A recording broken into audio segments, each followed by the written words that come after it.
Chapter 11: The Shield of Time and the Final Showdown. The Special Task Force, composed of the most brilliant magic users from across the Allied communities, wasted no time in getting to work. They set up a makeshift laboratory near the Time Gate in Frosthaven, a place filled with an array of magical artifacts, ancient tomes, and strange, glowing crystals. The air crackled with the energy of their combined magic as they delved into the complex task of creating a shield to protect the Time Gates from the encroaching dark magic. Astrid, as the de facto leader of the operation, coordinated the efforts of the diverse group. She had spent days consulting with the elders and scholars of each community, gathering insights into different magical traditions and their potential applications in creating this shield. We need to create a shield that not only repels the dark magic but also integrates with the Time Gate's own energy, she told the task force. It should be a seamless defense, one that becomes a part of the Time Gate itself. The magic users, each with their unique specialties, began to experiment. Some focused on harnessing the power of the elements, while others delved into ancient runic magic.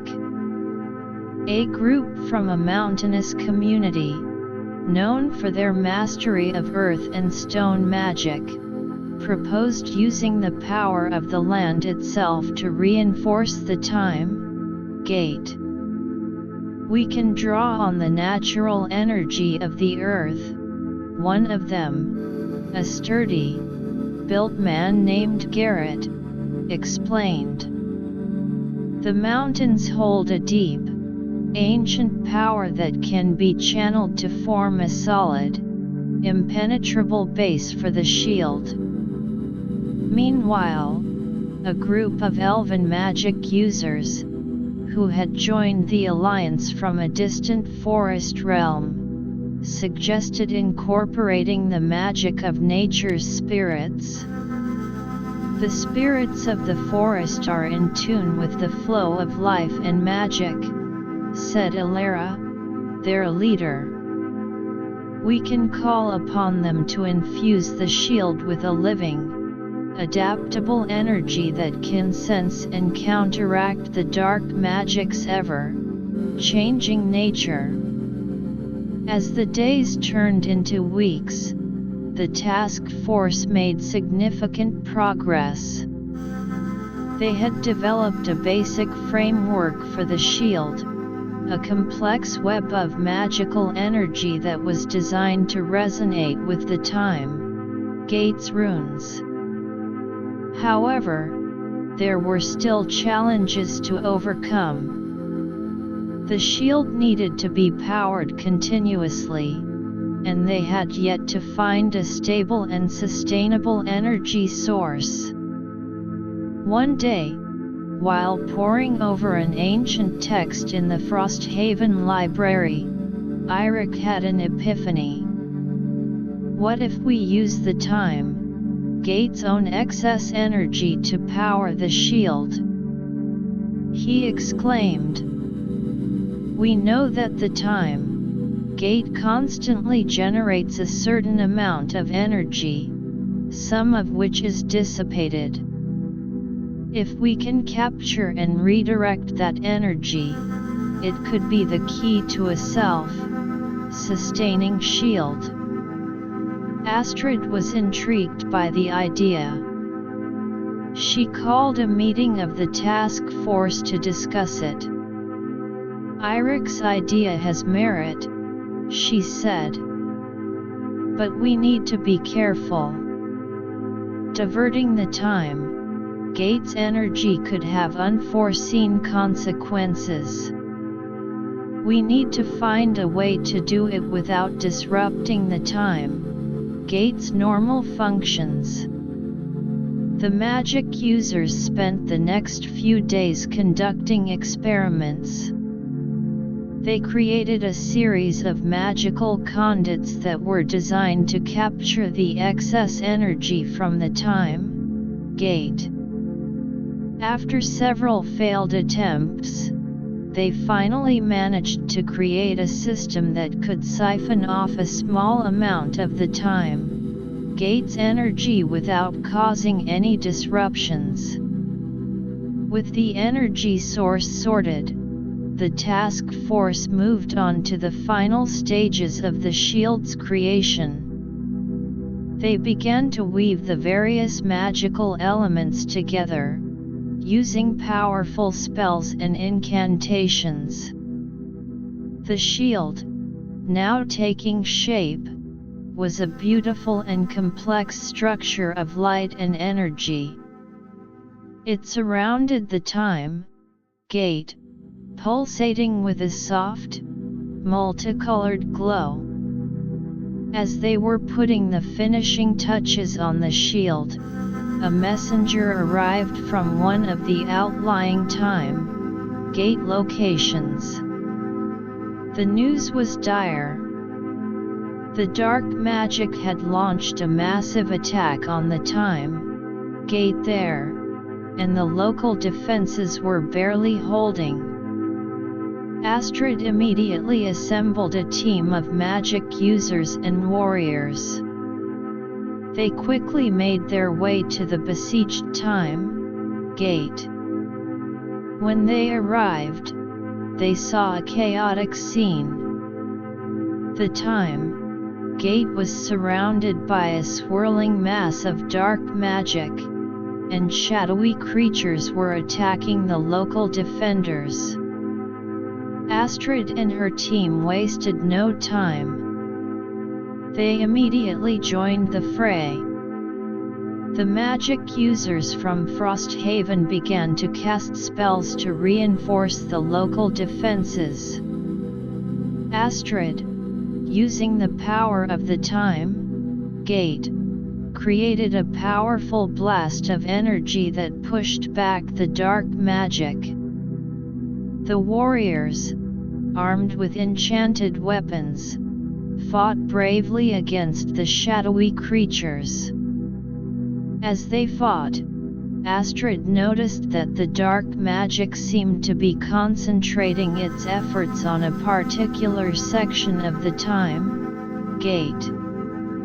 She realized that this was where the dark magic was trying to break through. Astrid signaled to the other magic users. We need to focus our efforts on this section. We can't let them break through. The magic users redirected their spells, creating a concentrated barrier of light and energy around the vulnerable section of the time gate. The dark magic pushed against the barrier, but the combined efforts of the Frosthaven team and the local magic users held firm. Just as they were starting to gain the upper hand, a powerful surge of dark magic erupted from the center of the dark mass. It was a blast of energy unlike anything they had seen before. The blast hit the barrier, and for a moment, it seemed as if the barrier would break. But then, something remarkable happened. The shield that the task force had been developing in Frosthaven, now fully operational, seemed to sense the danger. It sent out a wave of energy that countered the dark magic blast. The two forces clashed in mid-air, creating a brilliant display of light and dark. The dark magic, weakened by the counter-attack from the shield, began to dissipate. The shadowy creatures, their power source waning, fled into the darkness. The time gate was saved. Astrid and the others were elated. The shield had worked, and it had proven to be a powerful defense against the dark magic. But they knew that this was not the end. The dark magic was still out there, and it would likely strike again. Back in Frosthaven, the success of the shield was celebrated, but the council and the task force knew that they needed to be prepared for future attacks. They decided to expand the shield, building efforts to all the known time gates. Teams of magic users were sent to each time gate location to install and maintain the shields.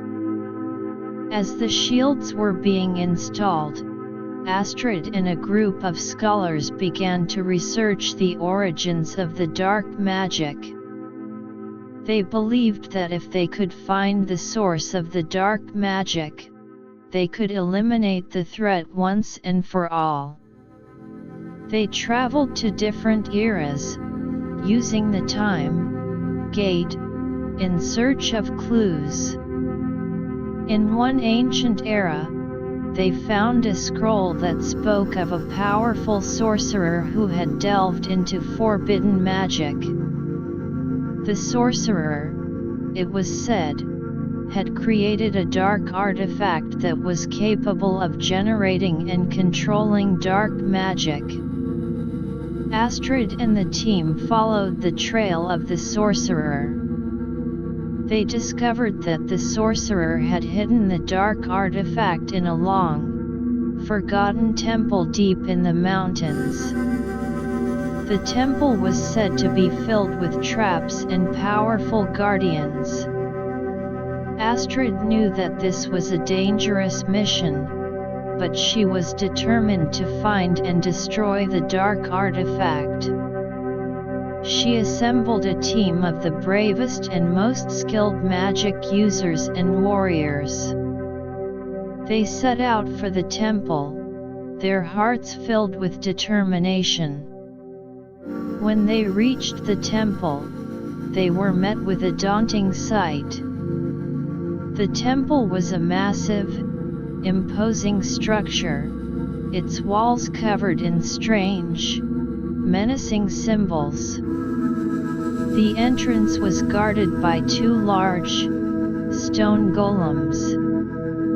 The magic users used their spells to disable the golems. They then entered the temple. Inside, the air was thick with a sense of foreboding. The corridors were filled with traps, from falling boulders to poisonous gas. The team navigated the traps carefully, using their magic and skills. As they made their way deeper into the temple, they encountered a series of powerful guardians, each more challenging than the last. Finally, they reached the inner sanctum of the temple. In the center of the room, on a large, black pedestal, was the dark artifact. It was a large, pulsating crystal, its surface covered in dark, swirling patterns. Astrid and the others could feel the power of the dark artifact. It was a corrupting force, and they knew that they had to destroy it quickly. The magic users began to chant, using a powerful spell that they had prepared for this moment. The spell created a beam of pure, white light that struck the dark artifact. The artifact resisted, sending out waves of dark magic to counter the spell.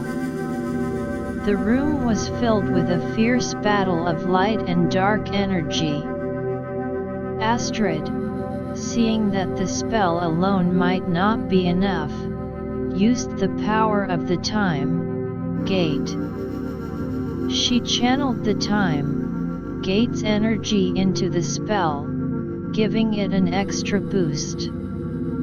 The combined power of the magic user's spell and the time gate's energy finally overwhelmed the dark artifact. The artifact shattered, sending out a shockwave of energy. The dark magic that had been generated by the artifact dissipated, and the temple seemed to sigh with relief. Astrid and the team, exhausted but victorious, made their way out of the temple. They knew that with the destruction of the dark artifact, the threat of the dark magic had been greatly reduced. But they also knew that they had to remain vigilant. There could be other remnants of the dark magic, and they needed to ensure that the time gates were always protected. Back in Frosthaven, the news of the destruction of the dark artifact was met with joy and relief. The council decided to hold a grand celebration to honor the heroes who had risked their lives to save the time gates. The celebration was a grand affair, with people from all the allied communities coming together. There was music, dancing, and feasting. Astrid, the hero of the hour, was hailed by all. But she knew that the real victory was not just in the destruction of the dark artifact but in the unity and cooperation of all the communities. As the celebration continued, Astrid looked towards the future. The time gates were now protected, and the Nordic region, along with its allies, was at peace. But she also knew that the time gates held many more mysteries, and there would always be new challenges. She was ready to face them all, knowing that she had the support of her friends, allies, and the power of the time gate at her side. The time gates, now a symbol of hope and unity, stood tall. The shield of time, a testament to the power of magic and cooperation, surrounded them. Astrid knew that the story of the time gates was far from over, and she was excited to see what new adventures and discoveries awaited.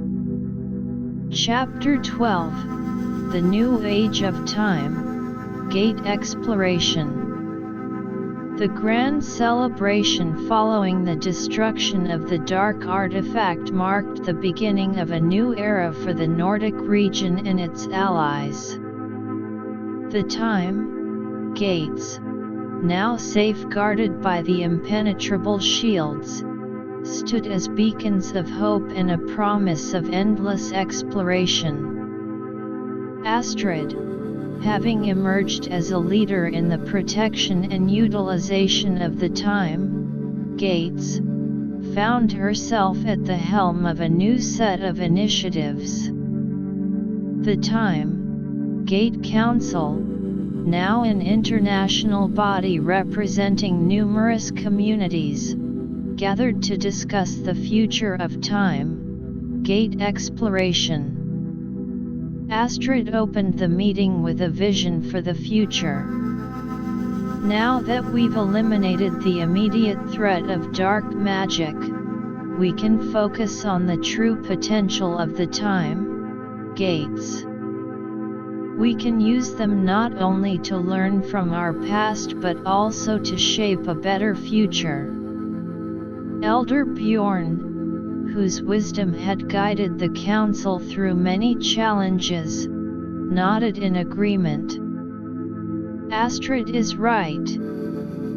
We should consider long-term projects that can benefit all our communities. Perhaps we can use the time gates to study the evolution of magic and develop new, more sustainable forms of it. The representatives from different communities added their own ideas. A group of scholars from a distant city proposed using the time gates to study ancient technological advancements. There were civilizations in the past that had incredible knowledge of engineering and mechanics. One of them, a young woman named Lyra, said, "We could learn from their designs and adapt them to our modern needs." Another representative, from a coastal community, suggested using the time gates to explore different eras of maritime history. We could discover new fishing techniques, better ship building methods, and even learn how to predict and control the weather for safer sea voyages. Astrid listened intently to all the proposals. She then proposed the creation of an Academy of Time Gate Studies. This academy would be a central institution where scholars, magic users, and students from all our communities could come together to study the time gates, their history, and their applications. It would also serve as a place to train the next generation of time gate explorers. The council members were enthusiastic about the idea. Plans were immediately set in motion to establish the academy. A suitable location was chosen near Frosthaven, a large, open area surrounded by forests and close to the time gate. Construction of the academy buildings began. With the help of magic, enhanced construction techniques. As the academy took shape, a curriculum was developed. The courses would cover a wide range of topics, including the history of time gates, the study of runes, the ethics of time travel, and practical training in using the time gates. Students would also have the opportunity to participate in research projects, exploring different eras to uncover new knowledge. Astrid, along with a team of experienced time gate explorers, was tasked with recruiting students from across the allied communities. They traveled far and wide, visiting villages, cities, and even remote outposts to spread the word about the academy. The response was overwhelming. Young people, filled with curiosity and a thirst for knowledge, flocked to apply. The first batch of students was a diverse group, representing different cultures, backgrounds, and magical traditions. The day the academy opened was a moment of great celebration. Students, teachers, and representatives from all the communities gathered. Astrid addressed the crowd. Today, we embark on a new journey. The Academy of Time Gate Studies is a place where knowledge will be shared, boundaries will be pushed, and the future will be shaped. I hope each of you will make the most of this opportunity. The first semester at the Academy was filled with excitement and hard work. Students attended lectures on the history of the time, gates, learning about their origins, the ancient civilizations that had interacted with them, and the various legends and myths associated with them. In the rune study classes, they delved deep into the complex language of the time, gate runes. They learned how to read, interpret, and even manipulate the runes under the guidance of master rune scholars. Practical training sessions were held at the time, gate itself. Students were taught how to safely activate the time gate, enter the portals, and navigate through different eras. They were also trained in the use of magical tools and spells that would help them during their time travels. One of the students, a young man named Kai from a mountain community, was particularly interested in the study of ancient technologies. He, along with a group of fellow students, proposed a research project to travel back to an era known for its advanced metal working and mechanical engineering. Astrid approved the project, and the students set off on their first independent time gate journey. When they arrived in the ancient era, they were greeted by a bustling city filled with workshops and factories. The air was filled with the sound of hammers and the smell of molten metal.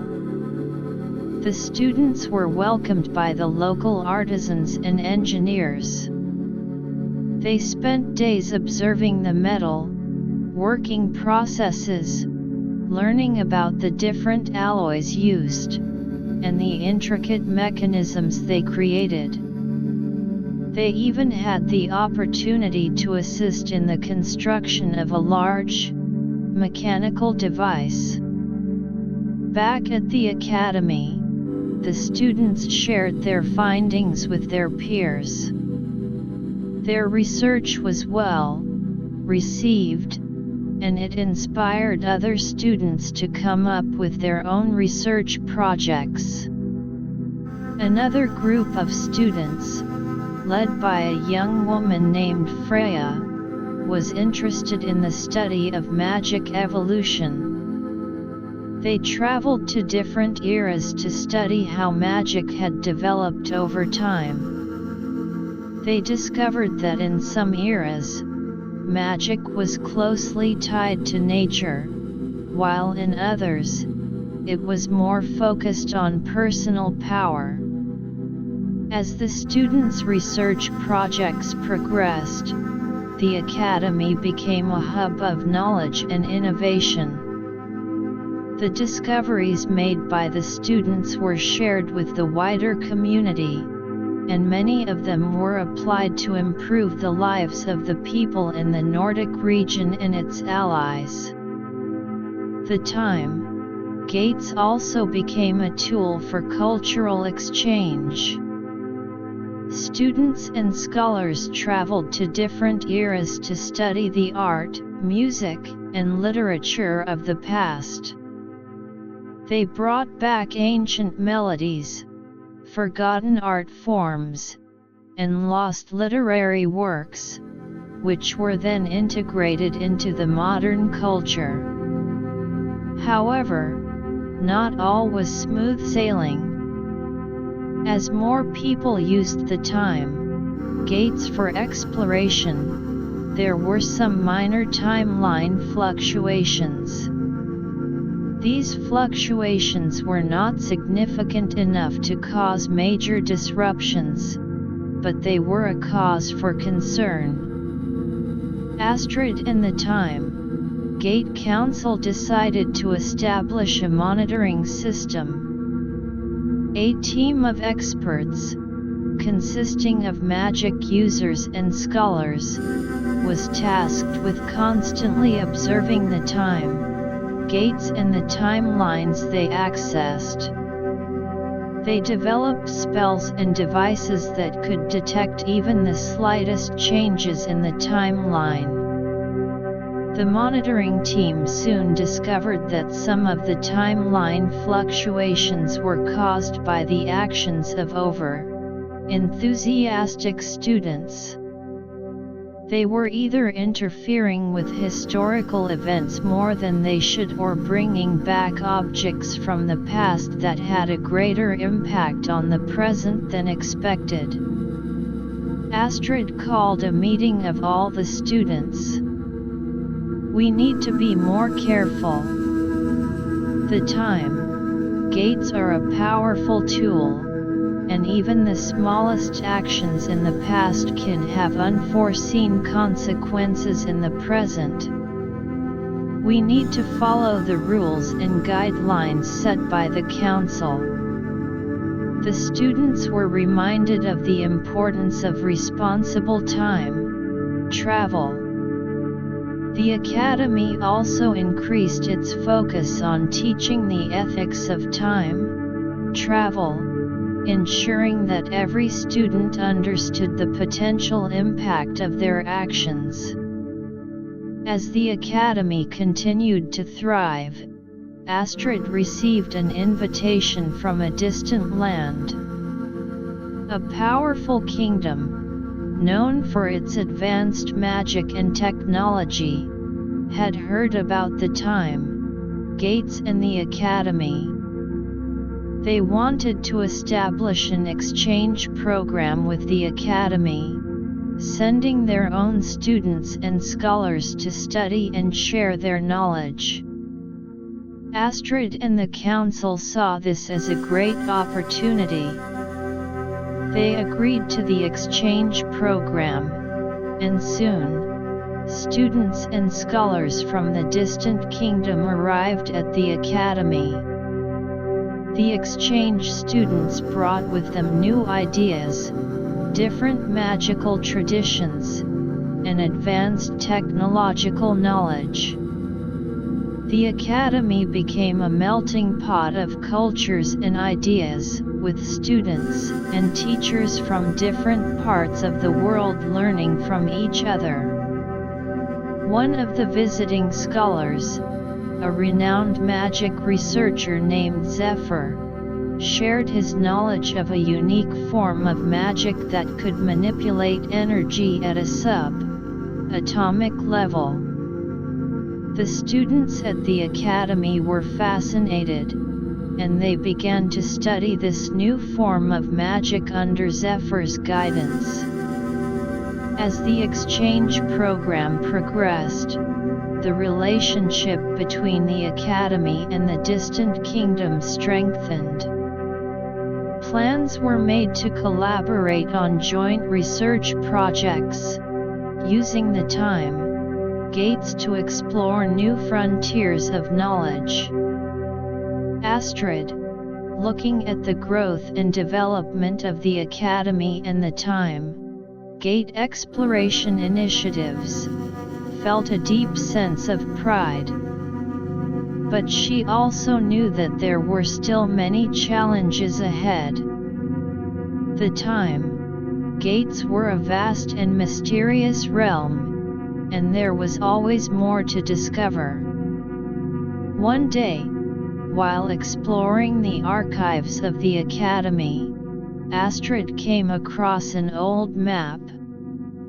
The map was drawn on a strange, parchment-like material and was filled with symbols and markings that she had never seen before. She took the map to a group of senior scholars and magic users. They studied the map intently, trying to decipher its meaning. After hours of research, they discovered that the map was a guide to a hidden time gate. The scholars were excited. A hidden time gate could hold a wealth of new knowledge and mysteries. Astrid knew that this was a discovery that could change everything. She immediately began to plan an expedition to find the hidden time gate.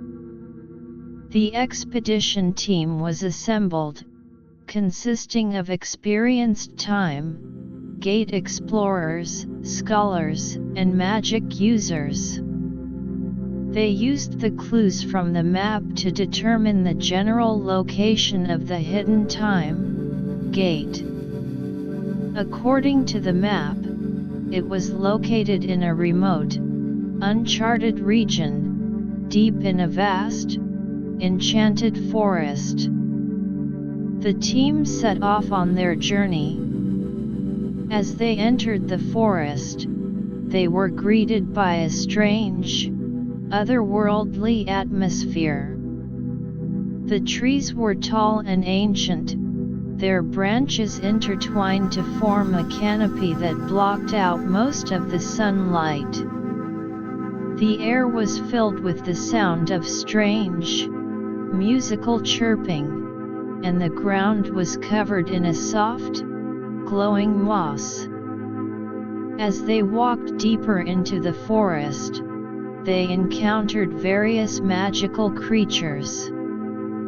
Some were friendly, guiding them on their way, while others were more hostile, forcing the team to use their magic to defend themselves. After days of travel, they finally reached the location indicated on the map. In a small clearing, surrounded by a circle of ancient stones, stood the hidden time gate. It was smaller than the other time gates they were familiar with, but it pulsed with a powerful, unique energy. Astrid and the team approached the hidden time gate with a sense of awe and excitement.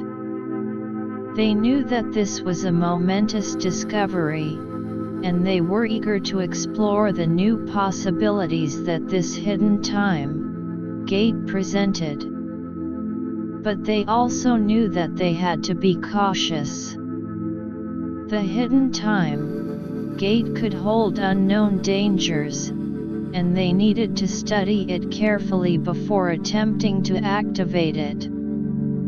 Astrid signaled to the magic users to begin their scans of the time gate. They used a variety of magical spells and devices to analyze the time gate's energy, its runes, and its overall structure.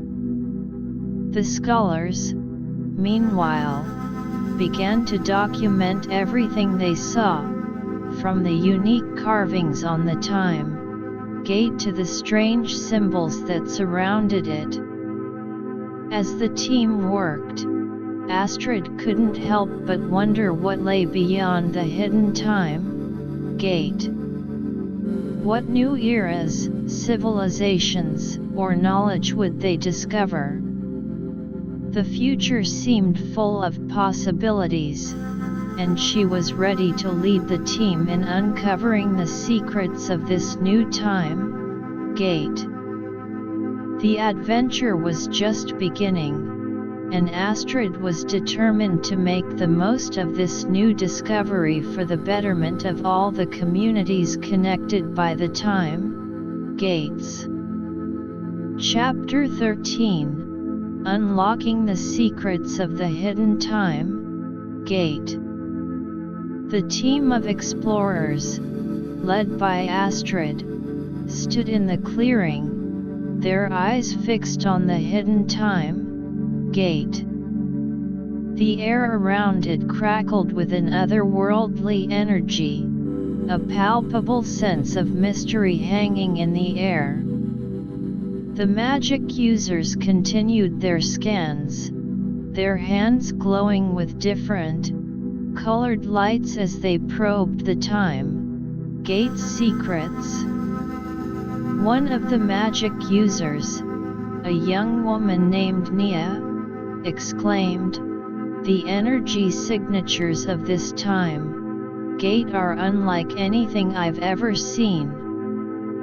It seems to be a blend of known and unknown magical forces. Astrid nodded, her brow furrowed in concentration. We need to be extremely cautious. This could be a completely different type of time, Gate, with its own set of rules and dangers. The scholars, meanwhile, were poring over the strange symbols and carvings on the time gate. An elderly scholar named Oren said, "These symbols are not like the ones we're familiar with from the other time gates. They might be from a lost civilization or an entirely different magical tradition." As they continued their analysis, the team realized that they needed more information. Astrid decided to send a small group back to the academy to gather more resources, including ancient texts that might hold clues about the hidden time gate. While waiting for the group to return, Astrid and the remaining team members set up a makeshift camp around the clearing.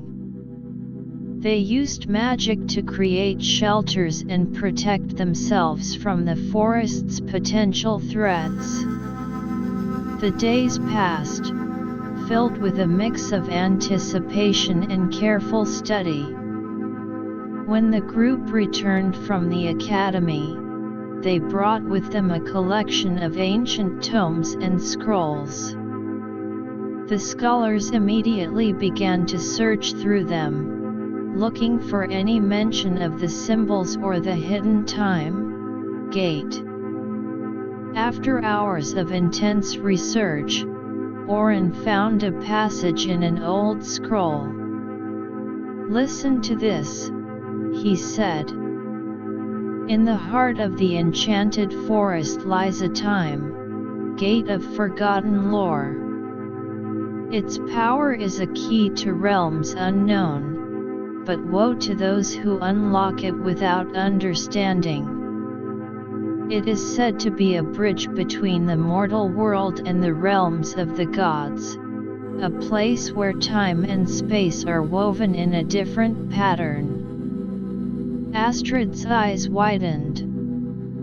"The realms of the gods? This is far more complex than we thought." The team realized that they were dealing with something of great significance. They decided to conduct a series of small-scale experiments on the time gate, using non-invasive magic to test its reactions. Nia used a spell to send a small, enchanted orb towards the time gate. As the orb neared the time gate, it was enveloped in a strange, swirling light. The orb seemed to be pulled into a different dimension, disappearing from their sight. Astrid quickly cast a tracking spell. To their relief, the orb reappeared a few moments later, but it was now glowing with a new, iridescent light. Nia examined the orb closely. "It's as if the time gate has imprinted some of its energy on the orb. But it doesn't seem to be harmful." Encouraged by this discovery, the team decided to attempt a more in-depth exploration. They prepared a special device, designed to record any changes in time and space when they activated the time gate. Astrid inserted a specially prepared key, made from a combination of materials found in the forest and infused with magic, into a small slot on the time gate. As she turned the key, the time gate began to hum. The runes on its surface flared to life, and a portal of swirling colors opened in the center. The team held their breath as they looked through the portal. Beyond it, they could see a landscape that defied description. The sky was a deep purple, filled with stars that seemed to move in strange patterns.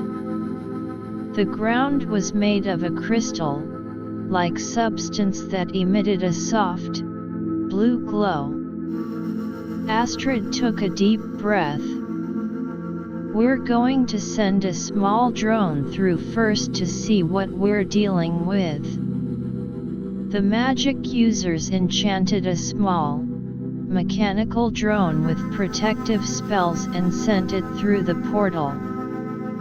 They watched intently as the drone's cameras transmitted images back to them. The drone flew over strange, towering structures that seemed to be made of living light.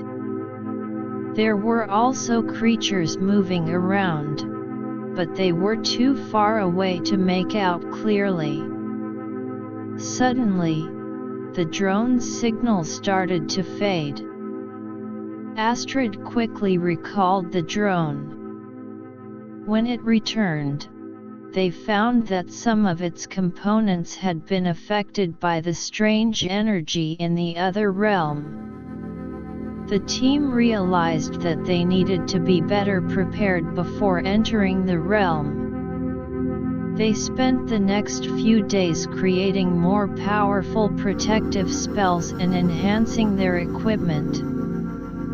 Finally, they were ready for their first foray into the realm beyond the hidden time, Gate. Astrid, along with a team of experienced magic users, warriors, and scholars, stepped through the portal.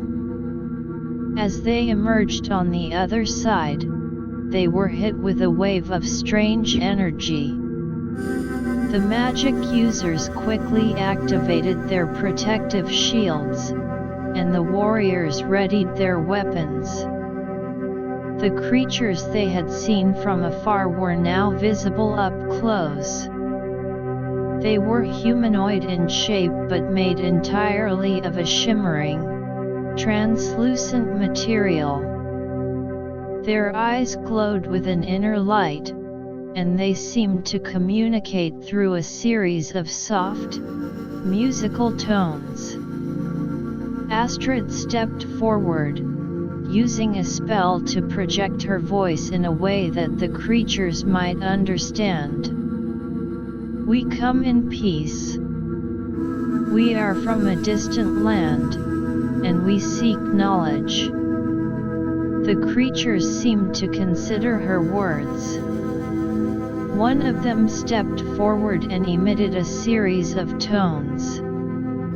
Astrid, with the help of a translation spell, was able to understand. "You are the first from the mortal world to enter this realm in a long time. What knowledge do you seek?" Astrid explained their discovery of the hidden time, Gate, and their desire to learn about the history and nature of this realm. The creatures, who called themselves the Luminari, were initially hesitant but eventually agreed to share some of their knowledge. The Luminari led the team to a large, crystalline structure.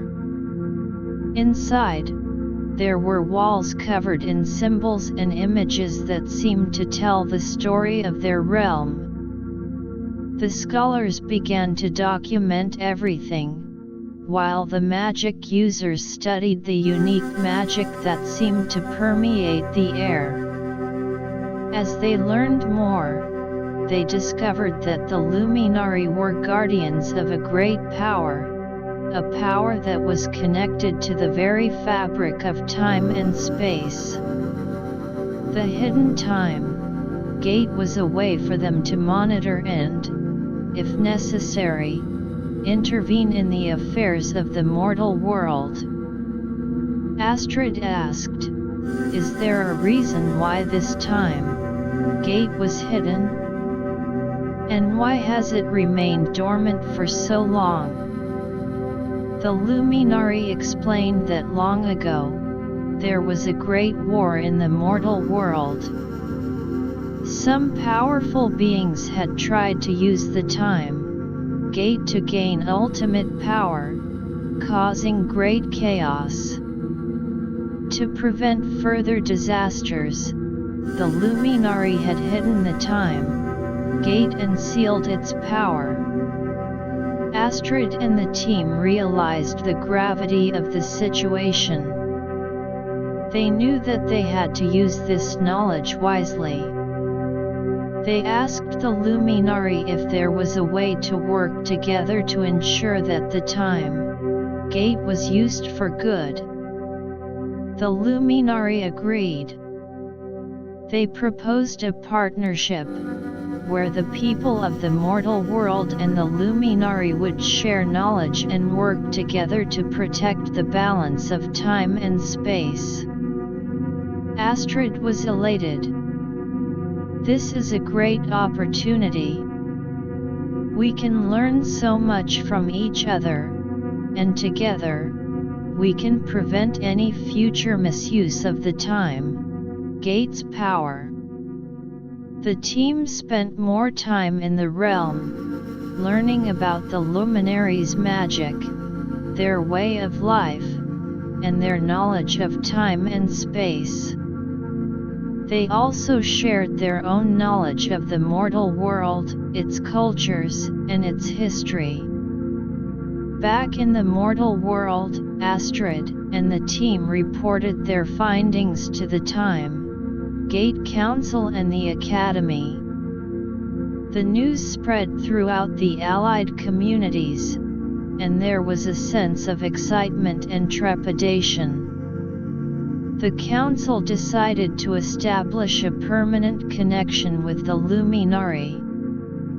A group of scholars and magic users was sent to the hidden time gate to set up a communication and exchange system with the luminary.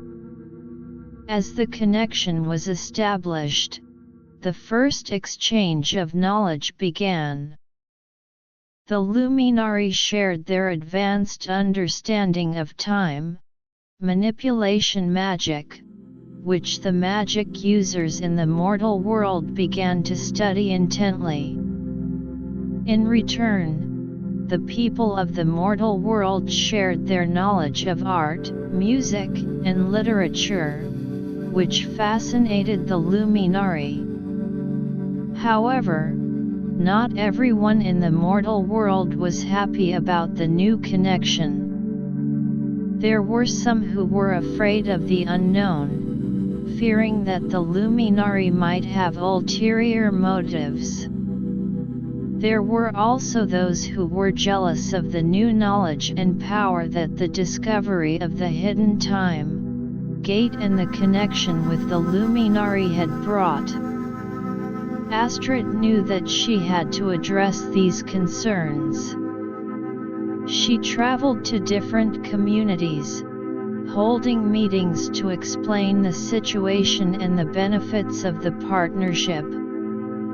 "The luminary are our allies," she said. "They have knowledge that can help us protect the time gates and create a better future for all of us. We need to trust each other and work together."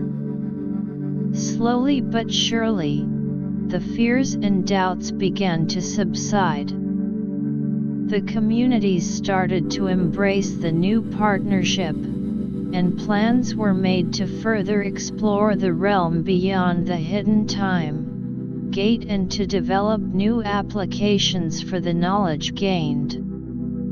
As the days passed, the Academy became a center for the study of the luminary's magic and knowledge. Students were eager to learn about the new realm, and research projects were launched to understand the implications of the new partnership. Astrid, meanwhile, continued to lead the efforts to strengthen the connection between the mortal world and the Luminary. One day, while visiting the hidden time gate, she noticed a change in the time gate's energy. The runes on its surface were glowing brighter, and there was a sense of anticipation in the air. She immediately alerted the Luminary and the team of scholars and magic users at the time gate. The Luminary explained that this was a sign that the time gate was about to undergo a transformation. Astrid and the team watched in awe as the time gate began to shift and change. The portal expanded, and new symbols appeared on its surface. The Luminary said that this transformation could open up new paths within their realm, leading to areas that had been previously inaccessible. Astrid knew that this was another opportunity for discovery.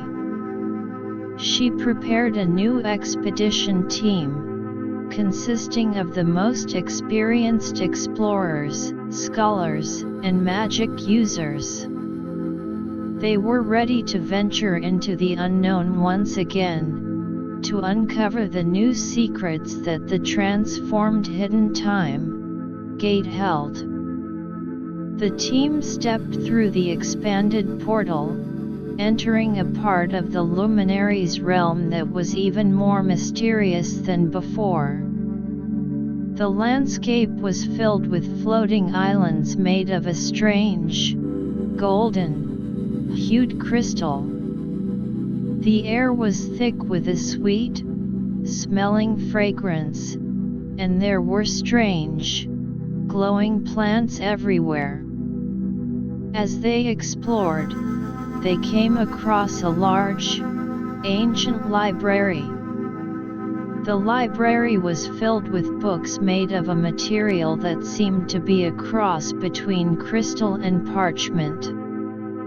The pages were filled with symbols and knowledge that the scholars had never seen before. Astrid knew that this was a treasure trove of information. The team began to carefully document and study the books, eager to learn what new knowledge this discovery would bring.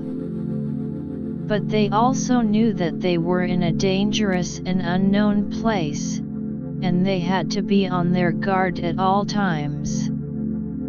The exploration of the new area of the Luminary's realm was just beginning, and Astrid was determined to lead the team in uncovering its secrets, all the while ensuring that the partnership between the mortal world and the Luminary remained strong and beneficial for both sides. The future seemed full of endless possibilities, but also fraught with challenges, and Astrid was ready to face them head-on. Chapter 14: Perils and Promises in the New Realm. The team of explorers, led by Astrid, found themselves in the vast, ancient library within the transformed hidden time gate realm. The air was thick with the weight of centuries, old knowledge, and the soft glow from the crystal, parchment books cast an otherworldly sheen over everything. The scholars immediately set to work, carefully handling the delicate books and attempting to decipher the strange symbols. One of the scholars, a young man named Finn, exclaimed, "These symbols are a combination of the Luminary's language and some form of universal code that seems to relate to the fundamental laws of time and space." It's like nothing we've ever studied before. Astrid nodded, her eyes scanning the rows and rows of books. We need to document as much as we can, but be careful.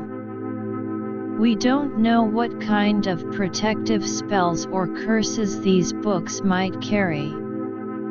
As the scholars worked, the magic users and warriors kept a watchful eye.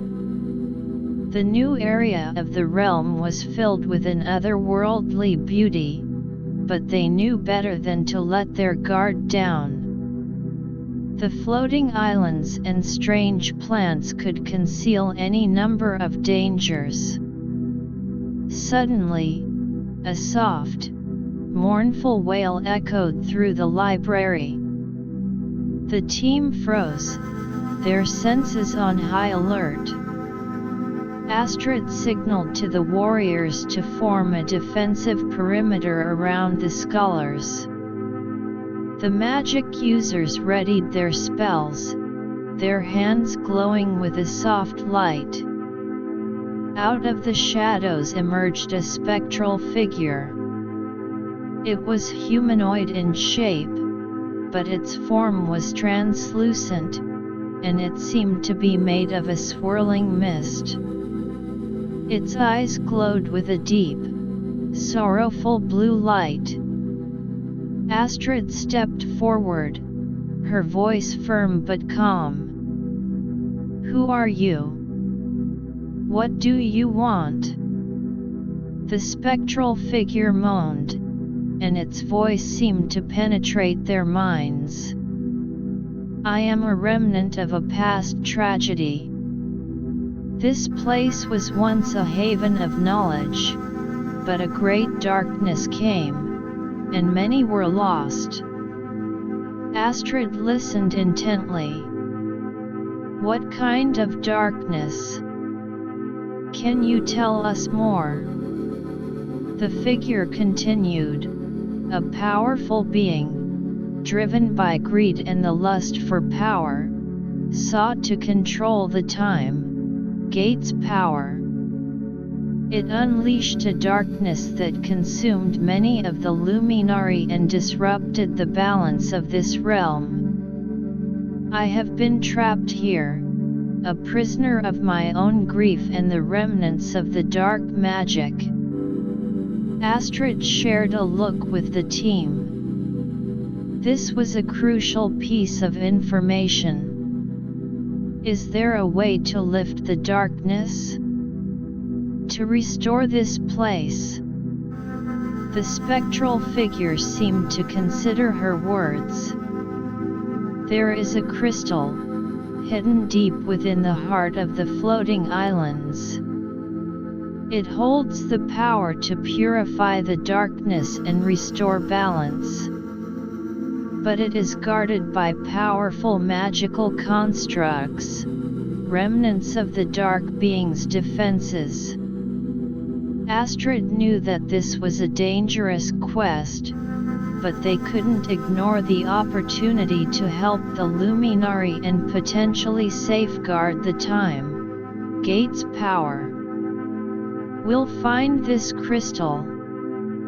Can you give us any more information about the constructs?" The spectral figure described the constructs as large, golem-like creatures made of a dark, obsidian-like material. They were said to be immune to most forms of physical attacks and could absorb and redirect magic. Astrid thanked the spectral figure, and the team began to plan their mission. The magic users discussed different strategies to counter the construct's abilities. One proposed using a spell that could disrupt the construct's magic, absorbing capabilities, while another suggested creating a shield that could deflect the redirected magic. The warriors, on the other hand, readied their enchanted weapons. They knew that they would need to be quick and precise in their attacks. As they left the library and made their way towards the floating islands, the team faced their first challenge. The islands were not easy to reach. The gaps between them were filled with a swirling void, and the islands themselves seemed to move erratically. The magic users used their powers to create a series of floating platforms that would allow the team to cross the void. They had to time their movements carefully, as the platforms would only last for a short period before disappearing. After several tense moments of crossing, they reached the first of the floating islands. The air here was colder, and a sense of foreboding filled the team. Suddenly, from behind a large crystal formation, one of the dark constructs emerged.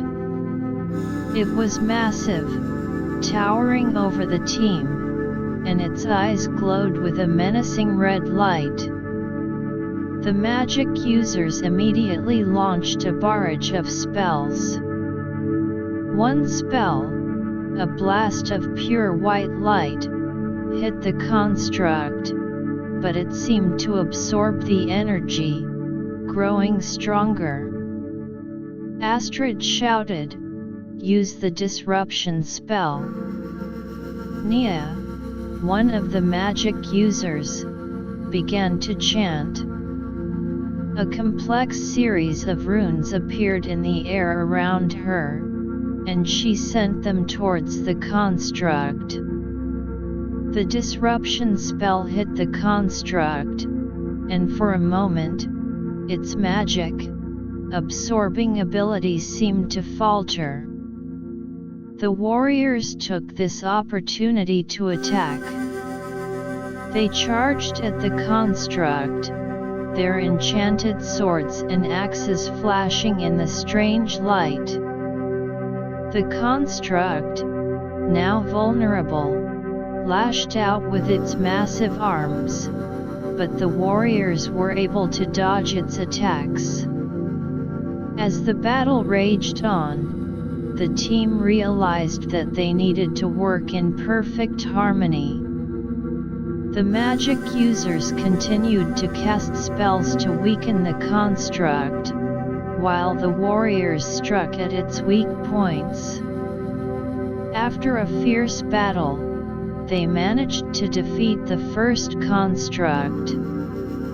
But they knew that there were more to come. As they moved deeper into the floating islands, they encountered two more constructs.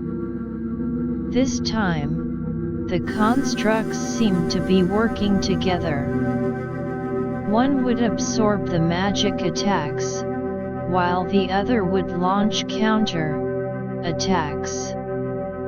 Astrid quickly formulated a new plan. "We need to split up.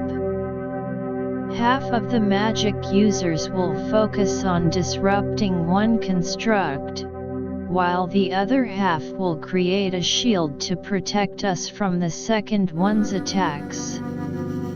The warriors will target the construct with the disrupted magic, absorbing ability." The team followed her plan. The magic users began to chant, creating a powerful shield on one side while disrupting the magic of the first construct on the other. The warriors, with a battle cry, charged at the weakened construct. The battle was intense, but the team's coordinated efforts paid off. They managed to defeat the two constructs. Exhausted but determined, they continued their search for the crystal.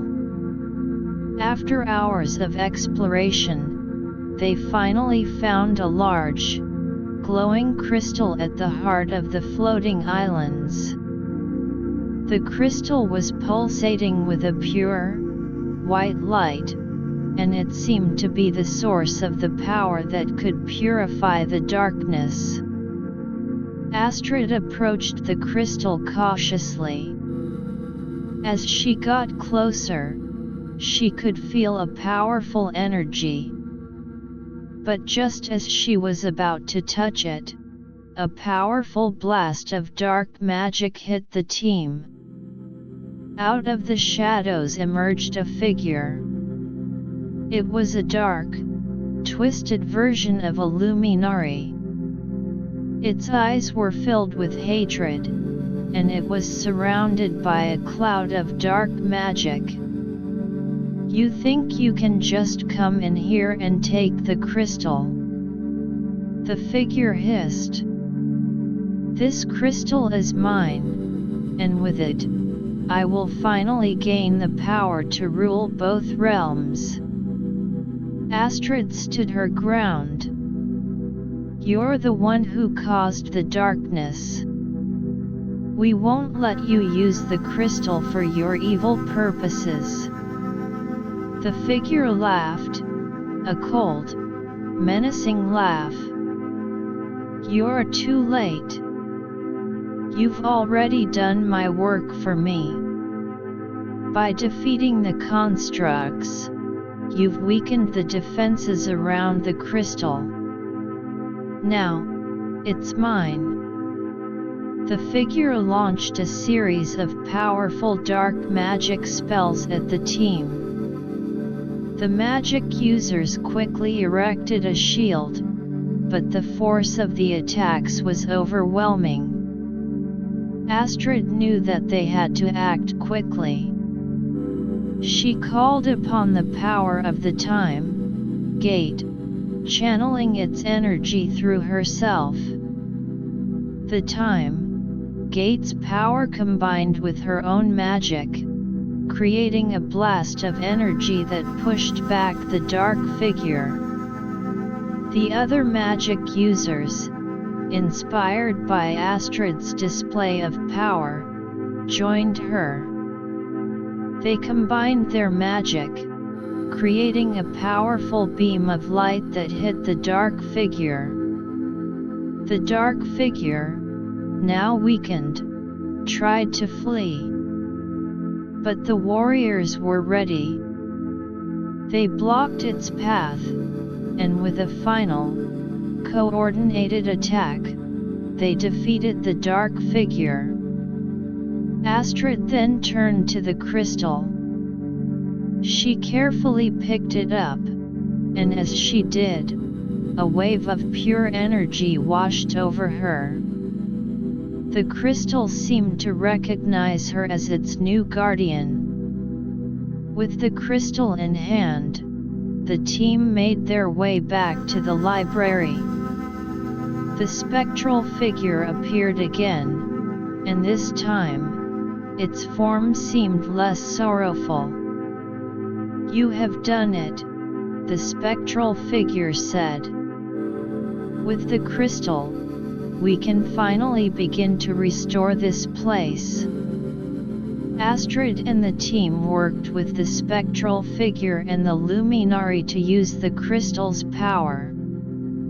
The crystal was placed in a special pedestal in the center of the library.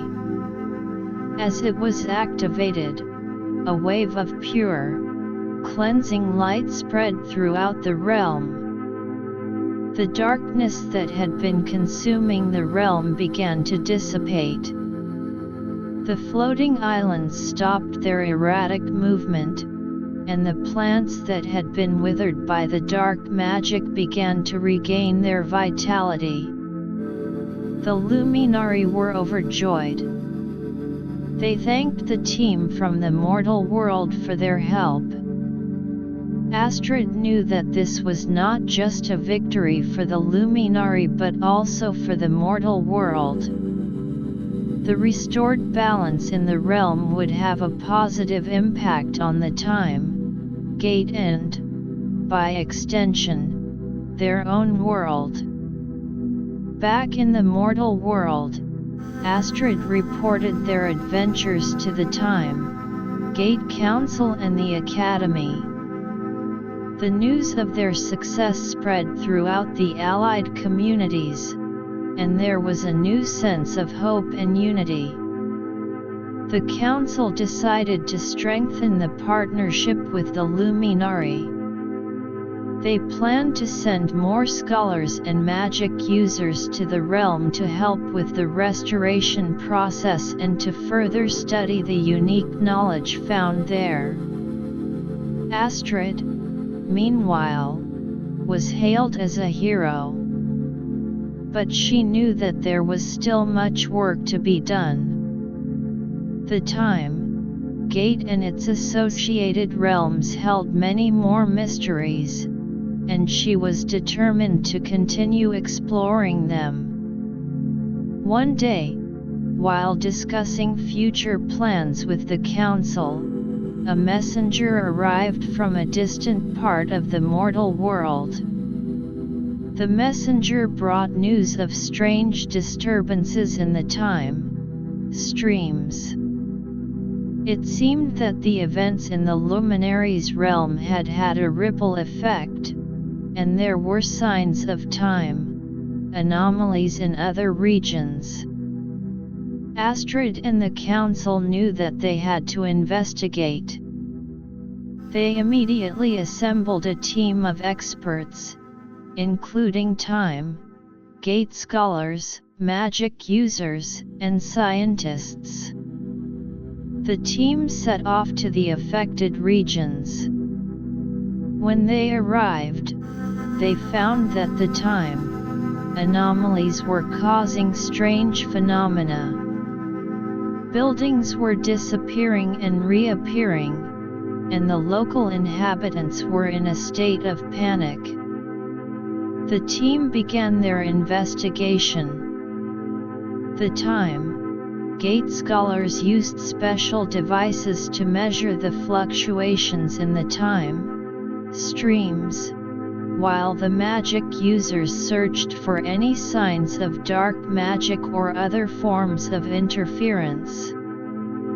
After a thorough investigation, they discovered that the Time anomalies were not caused by dark magic but by a misalignment in the Time Gate's connection to the Luminaries' realm. The recent events, especially the transformation of the hidden Time Gate, had disrupted the delicate balance of the Time streams. Astrid and the team knew that they had to act quickly to correct the misalignment. They used a combination of magic and advanced Time Gate technology to realign the Time streams. The process was long and difficult, but with their combined efforts, they were able to stabilize the Time streams. The strange phenomena stopped, and the affected regions returned to normal. Astrid and the team returned to Frost Haven, exhausted but satisfied. They knew that the Time Gate was a complex and powerful entity, and they had to be constantly vigilant. As they looked towards the future, Astrid and the Council planned to develop better monitoring systems for the Time streams and to strengthen the connection between the mortal world and the Luminaries' realm in a more stable way.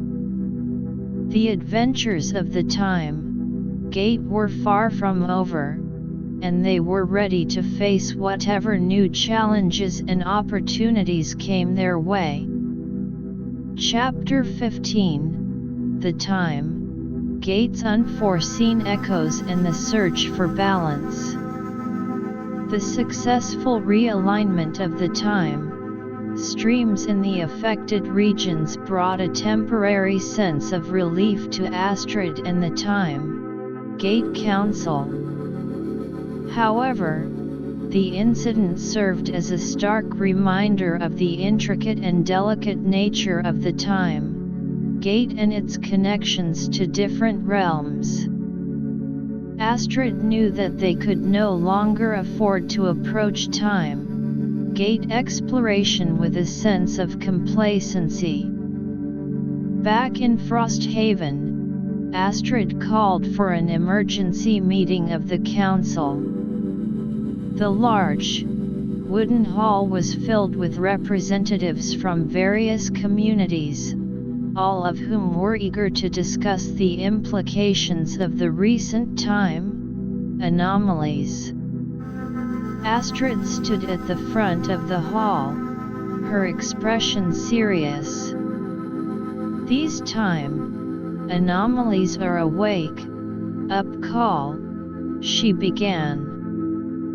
The time gate is a powerful force, and our actions in one realm can have far-reaching consequences in others. We need to develop a more comprehensive understanding of how the time gate interacts with different planes of existence. Elder Bjorn, his wise eyes reflecting the gravity of the situation, nodded in agreement. Astrid is right. We should establish a research initiative dedicated to studying the time gate's underlying principles. This initiative should involve scholars, magic users, and scientists from all our allied communities. The council members discussed the idea at length, and it was soon decided that a special research team would be formed. The team would be based at the Academy of Time Gate Studies, which had become a hub of knowledge and innovation in the region. The members of the research team were carefully selected. They included some of the most brilliant minds in the fields of magic, time, travel theory, and ancient history. Astrid herself took an active role in leading the team, as she had the most hands-on experience with the time gate. The first task of the research team was to create a detailed map of the time gate's energy signatures and its connections to different realms. The magic users on the team used powerful spells to detect and analyze the energy flows, while the scholars studied ancient texts for any clues about the time gate's origin and its relationship with other dimensions. As they delved deeper into their research, they made an interesting discovery. The time gate seemed to have a sort of echo effect. Every time it was used to travel to a different era or realm, it left behind a faint trace of energy. These echoes, while usually harmless, could accumulate over time and potentially cause disruptions. Astrid and the team realized that they needed to find a way to manage these echoes. They began to experiment with different magical and technological solutions. One idea was to create a device that could absorb and neutralize the time gate echoes before they had a chance to build up. The magic users worked on developing a special crystal-based device. The crystal was enchanted to attract and contain the time gate echoes. After several failed attempts, they finally managed to create a prototype that seemed to work. The device was tested at the time gate. As the time gate was activated for a short test travel, the device was placed nearby. To everyone's relief, the device began to absorb the echoes of energy left behind by the time gate. However, the research team soon realized that the device had its limitations. It could only absorb a certain amount of energy before it became saturated. They needed to find a way to either increase the device's capacity or develop a method to safely dispose of the absorbed energy. While the research team was working on these problems, Astrid received a message from the Luminari. The Luminari had noticed some changes in their realm as well. The restored balance seemed to be shifting slightly, and they were concerned. Astrid immediately organized a team to travel to the Luminaries' realm. When they arrived, they found that the strange phenomena were similar to the time anomalies in the mortal world, but on a smaller scale. The Luminari and the mortal world team worked together to investigate. They discovered that the time gate echoes were not only affecting the mortal world but also the Luminaries' realm. The echoes were causing small disruptions in the flow of magic and the stability of the realm's unique landscapes. Astrid knew that they had to solve this problem quickly. She and the team from the mortal world, along with the Luminaries' magic users, began to work on a combined solution. They decided to create a large-scale energy dissipation system. The system would be located at a central point in the Luminaries' realm and would be designed to safely disperse the accumulated time gate echoes. The construction of the energy dissipation system was a massive undertaking. It required the combined efforts of the most powerful magic users from both worlds. The Luminari provided their unique knowledge of realm-specific magic, while the mortal world magic users contributed their understanding of time-related magic. As the system neared completion, there were some setbacks. The energy from the time gate echoes was more volatile than they had anticipated, and there were several small explosions during the final stages of construction. But the teams persevered. They adjusted their plans, reinforcing the containment structures and fine-tuning the spells used to control the energy. Finally, the energy dissipation system was completed. When it was activated, it began to absorb the accumulated time gate echoes in the Luminaries' realm. The system then dispersed the energy in a controlled manner, ensuring that it did not cause any further disruptions. Back in the mortal world, the research team continued to improve the crystal-based device. They found a way to increase its capacity by incorporating a series of smaller crystals that could store the excess energy. With these solutions in place, the time gate echoes were finally under control. Astrid and the council were relieved, but they knew that this was just one of many potential problems that could arise. As the time gate research continued, Astrid received an invitation from a group of scholars in a distant land. These scholars had been studying ancient prophecies related to time, travel and the time gate. They believed that they had found some clues that could be of great importance to Astrid and her team. Astrid decided to travel to meet these scholars. Along with a small group of her most trusted advisors, she set off on a long journey. When they arrived at the scholars' enclave, they were greeted by a group of learned men and women. The scholars led Astrid and her team to a large, underground chamber.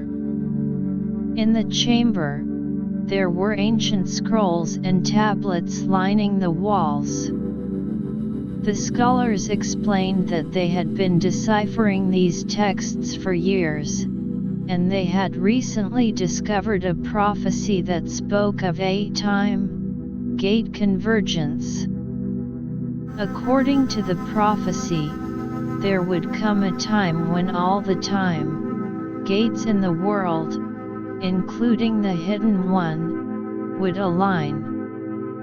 This convergence was said to release a massive amount of energy, which could either bring about a new era of enlightenment and progress or cause a cataclysmic event that would destroy both the mortal world and the other realms. Astrid was shocked by this revelation. "How long do we have until this convergence?" she asked. The scholars shook their heads. The prophecy is unclear about the exact timing. It could be years, or it could be just around the corner. But we believe that it is our duty to find a way to prepare for it. Astrid knew that this was a serious matter. She thanked the scholars for sharing this information and immediately returned to Frosthaven. Back in Frosthaven, Astrid informed the Time Gate Council of the prophecy. The council was alarmed, and they immediately began to discuss possible courses of action.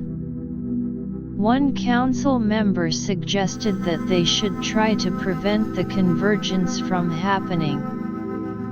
"If we can disrupt the alignment of the time gates, we might be able to avoid the potential disaster," he said. However, Astrid was hesitant.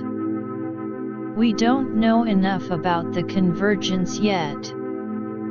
Disrupting the time gates could cause even more problems. We need to study this further and find a way to harness the energy of the convergence for good, rather than trying to stop it." The council agreed with Astrid's assessment.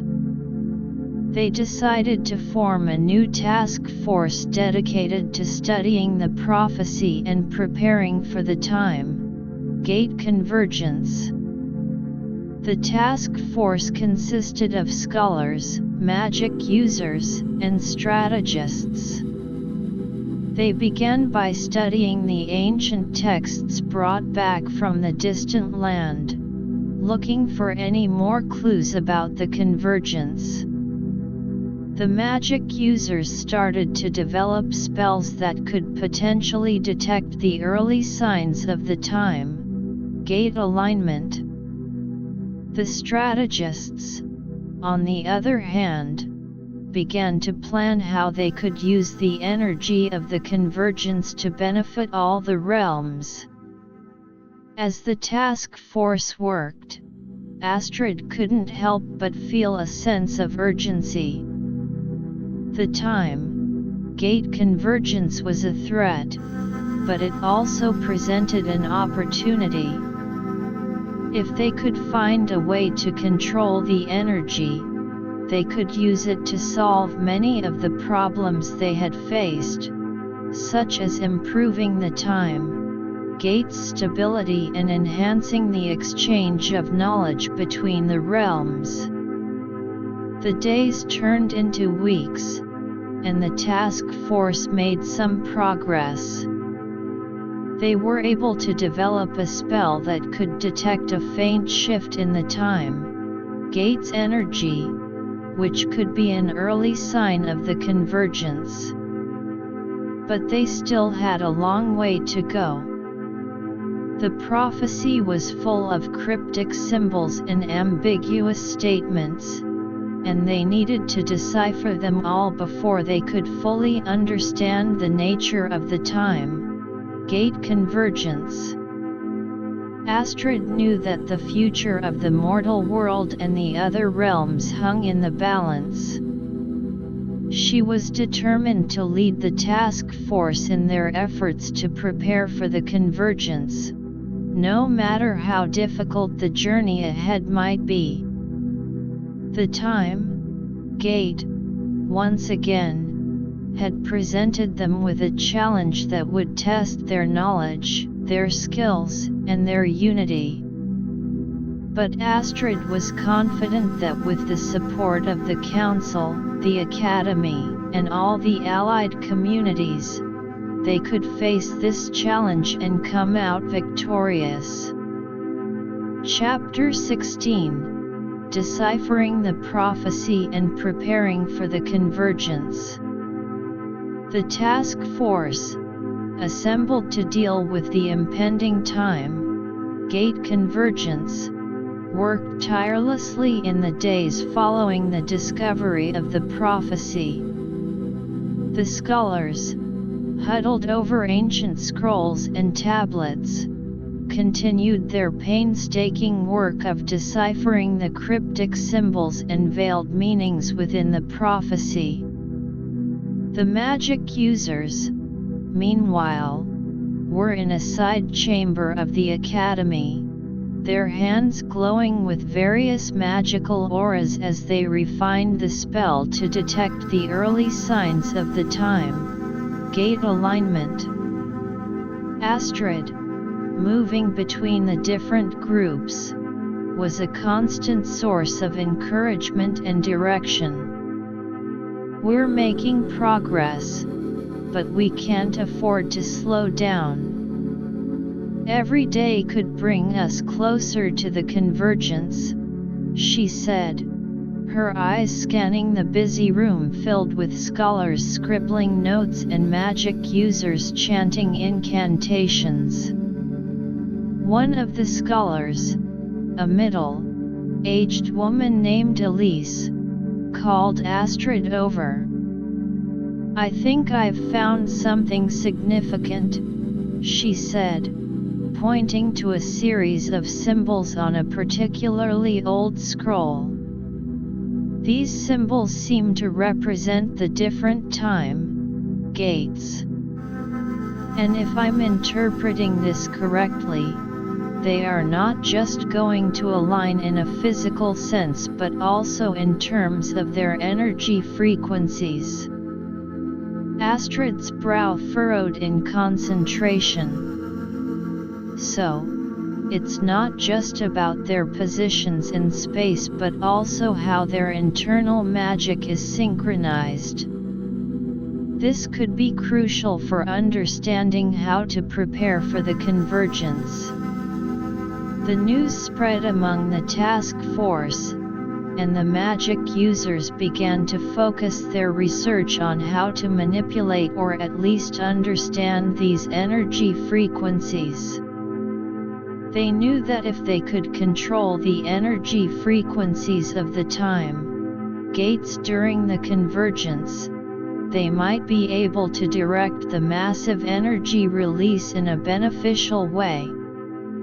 As the scholars delved deeper into the prophecy, they discovered another clue. The prophecy spoke of a key that could be used to unlock the true potential of the time gate convergence. However, the nature of this key was not clear. It could be a physical object, a spell, or even a person. Astrid called a meeting of the entire task force. We need to consider all possibilities for what this key could be. We should send out teams to search for any ancient artifacts that might be related to the time gates. And the magic users should focus on developing spells that could potentially act as keys. Teams of explorers, consisting of warriors, scholars, and magic users, were dispatched to different parts of the mortal world. They visited ancient ruins, long forgotten temples, and the homes of reclusive hermits who might have knowledge of the time gates.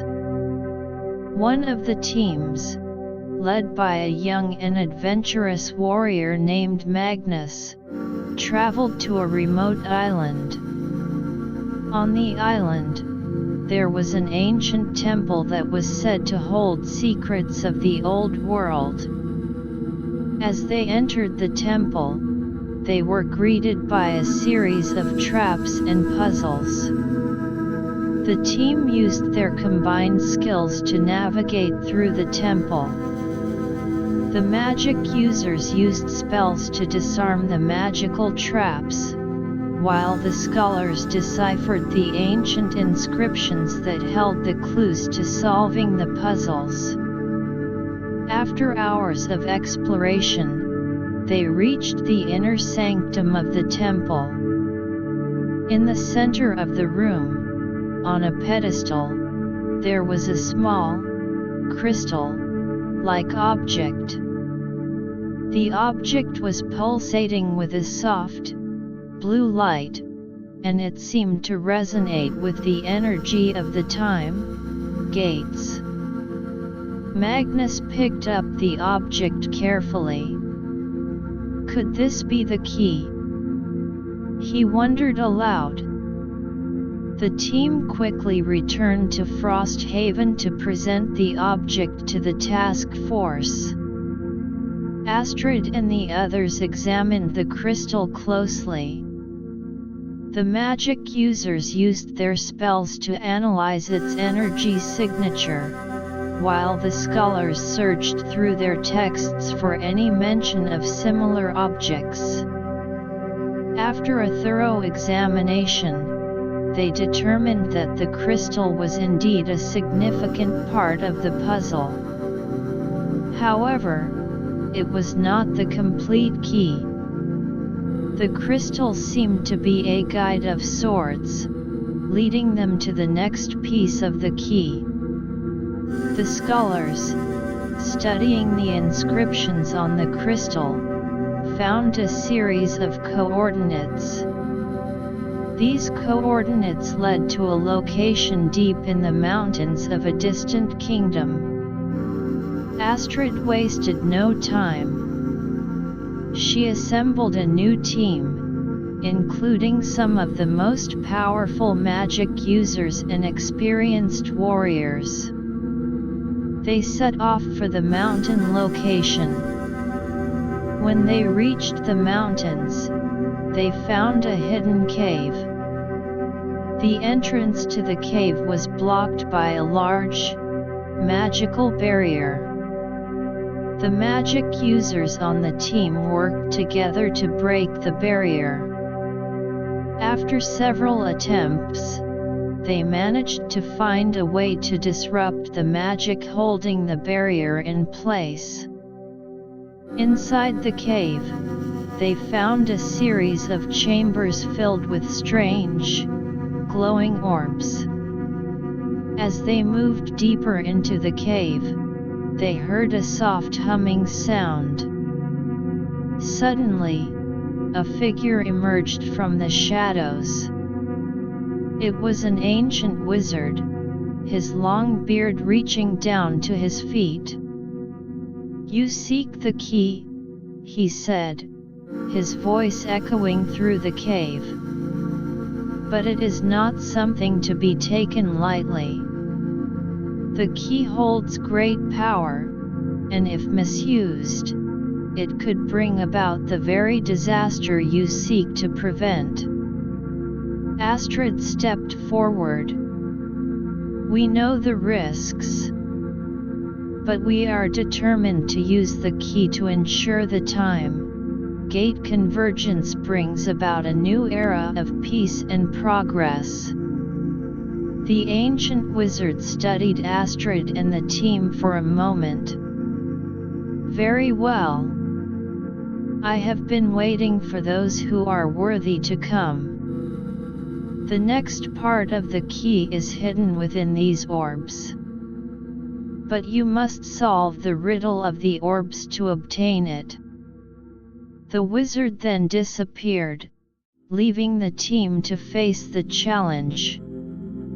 The orbs were arranged in a complex pattern, and each orb had a different symbol on it.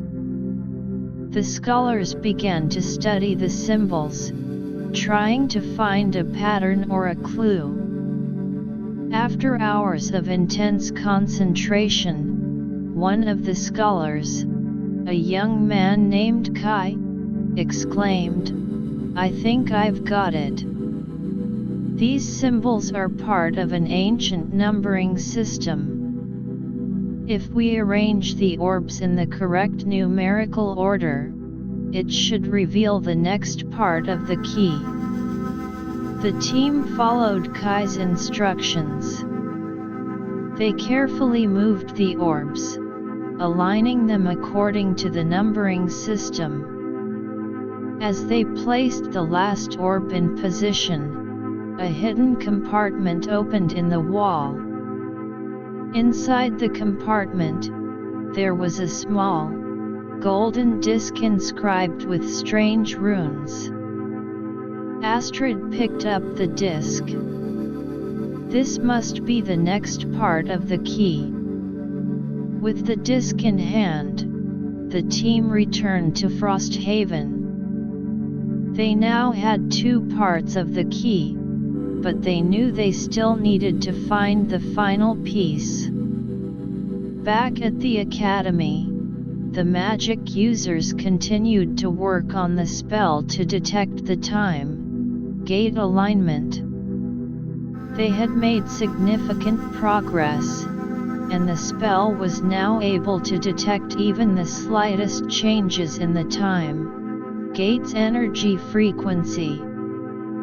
The strategists, meanwhile, were developing plans on how to use the energy of the convergence.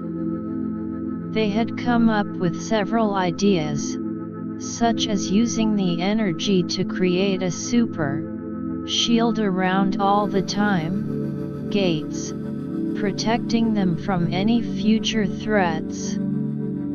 Another idea was to use the energy to create a network of time-stabilized zones in both the mortal world and the other realms, where magic and technology could coexist in harmony. As the search for the final piece of the key continued, Astrid received news from the Luminari.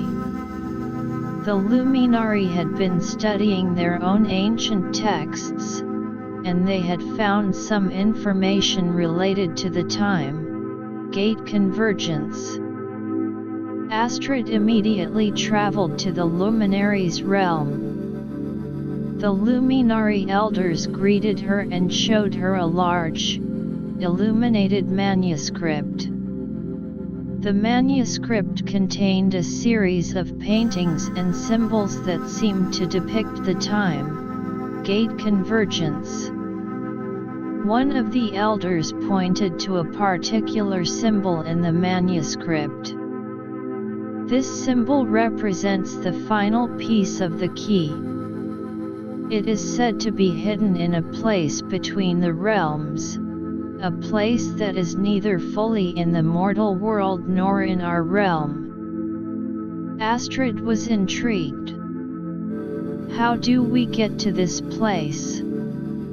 The elder explained that there was a portal in a remote part of the Luminaries' realm that could lead them to this inn. between place. But the portal was guarded by powerful magical creatures, and the journey through the portal was dangerous.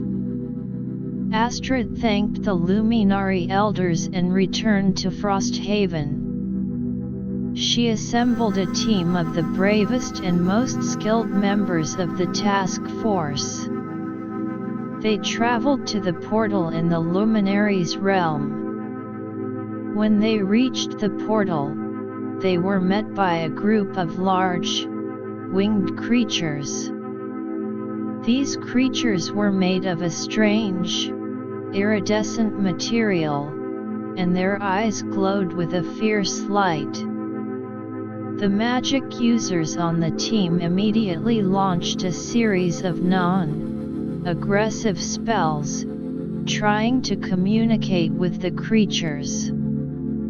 After some initial resistance, the creatures seemed to understand that the team meant no harm.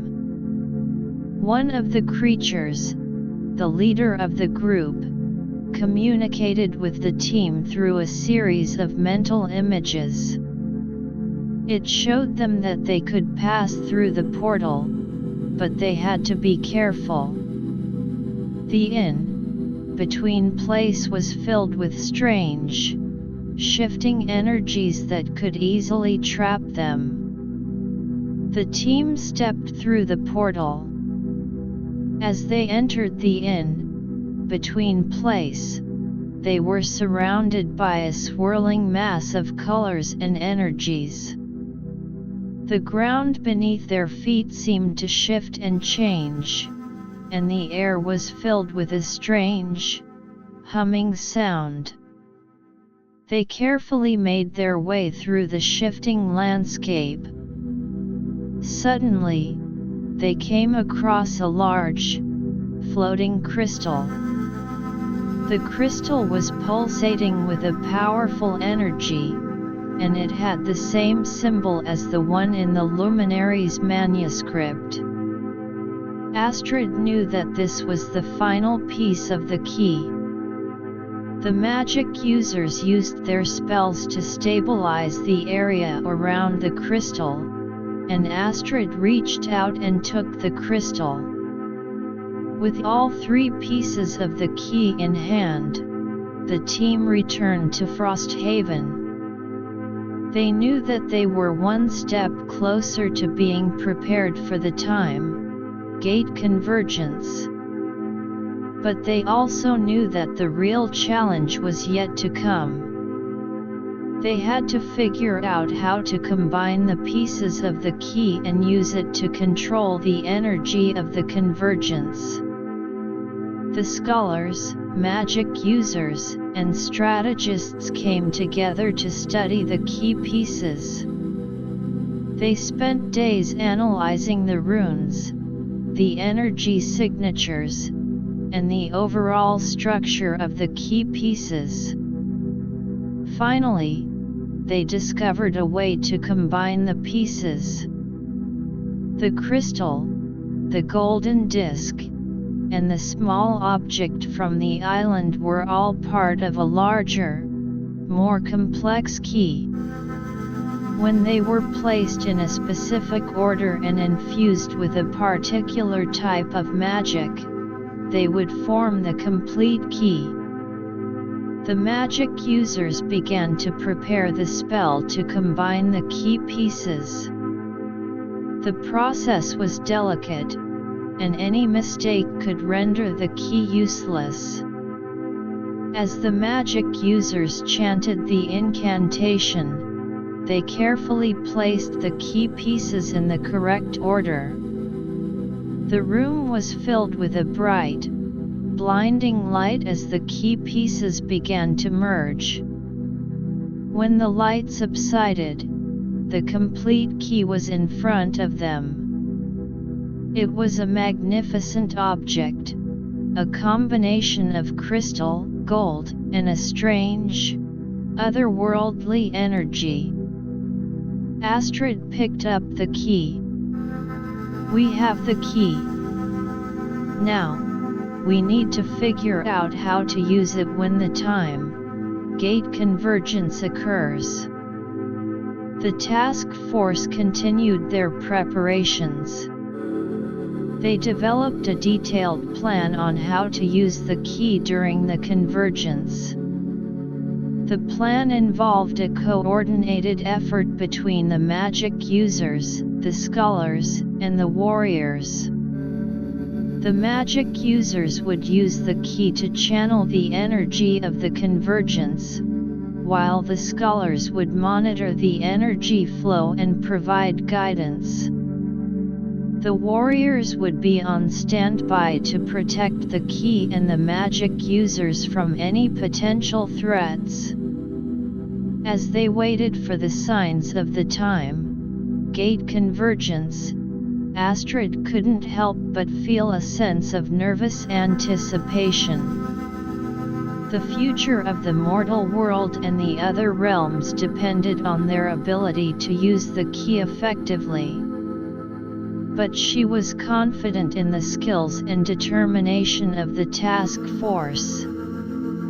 They had come this far, and she was ready to face the time gate convergence head on. Chapter 17 The Time Gate Convergence unfolds.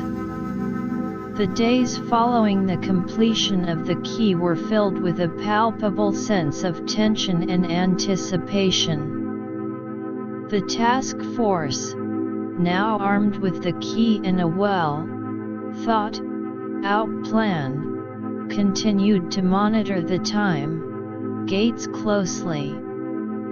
The magic users, with their refined detection spells, could sense the time gates edging closer to alignment. The air in Frosthaven seemed to hum with an otherworldly energy, as if the very fabric of reality was preparing for the impending convergence. Astrid, ever the leader, rallied the troops. We've done everything we can to prepare. But we must remain vigilant.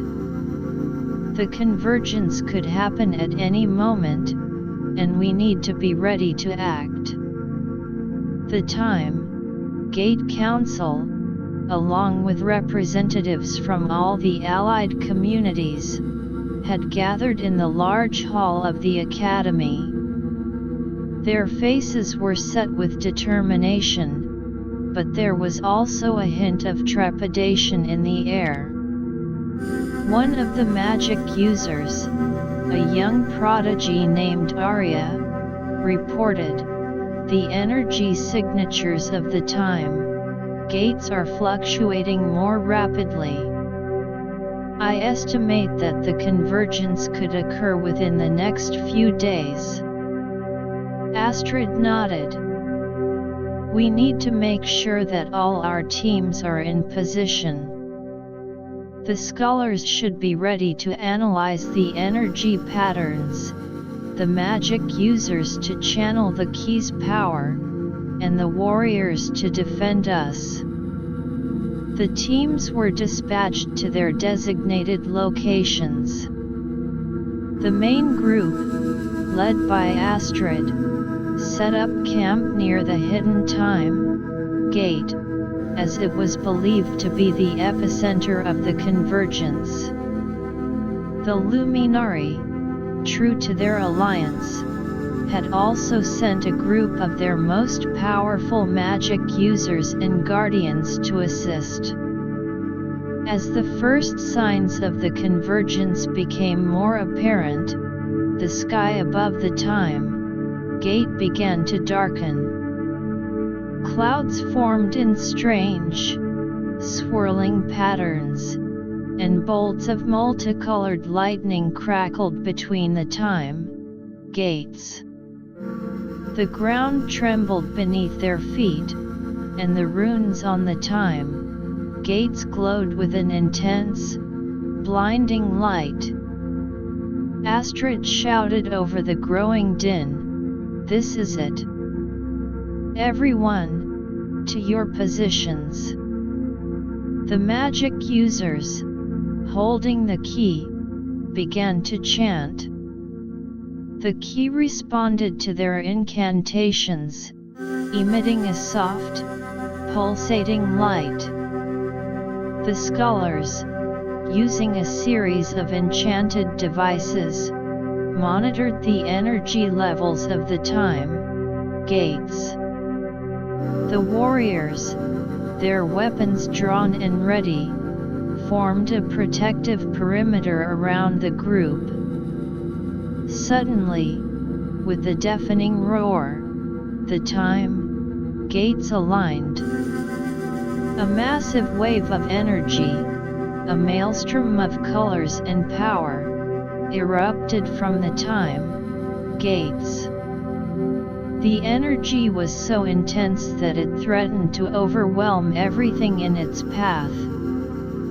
Astrid signaled to the magic users. Now, use the key to channel the energy. The magic users, their faces strained with concentration, inserted the key into a specially designed socket on the hidden time gate. As they did, the key seemed to come alive. It absorbed the incoming energy from the convergence and began to redirect it. The key, however, was struggling to contain the sheer force of the energy. The magic users, feeling the strain, called out for more power. The luminary magic users stepped in, adding their own magic to the effort. Together, they managed to stabilize the flow of energy through the key. The scholars, in the meantime, were relaying crucial information. The energy is still too volatile. We need to find a way to balance it out. Astrid, thinking quickly, remembered something from the ancient texts they had studied. We need to use the power of the time gate's natural alignment with the elements. Focus on the earth element to ground the energy. The magic users, following her instructions, began to channel earth-based magic into the key. Slowly but surely, the energy started to stabilize. The maelstrom of colors began to form a more coherent stream, flowing through the key and into a series of energy containment structures they had set up. But their relief was short-lived. From the edges of the energy field, dark, shadowy figures emerged.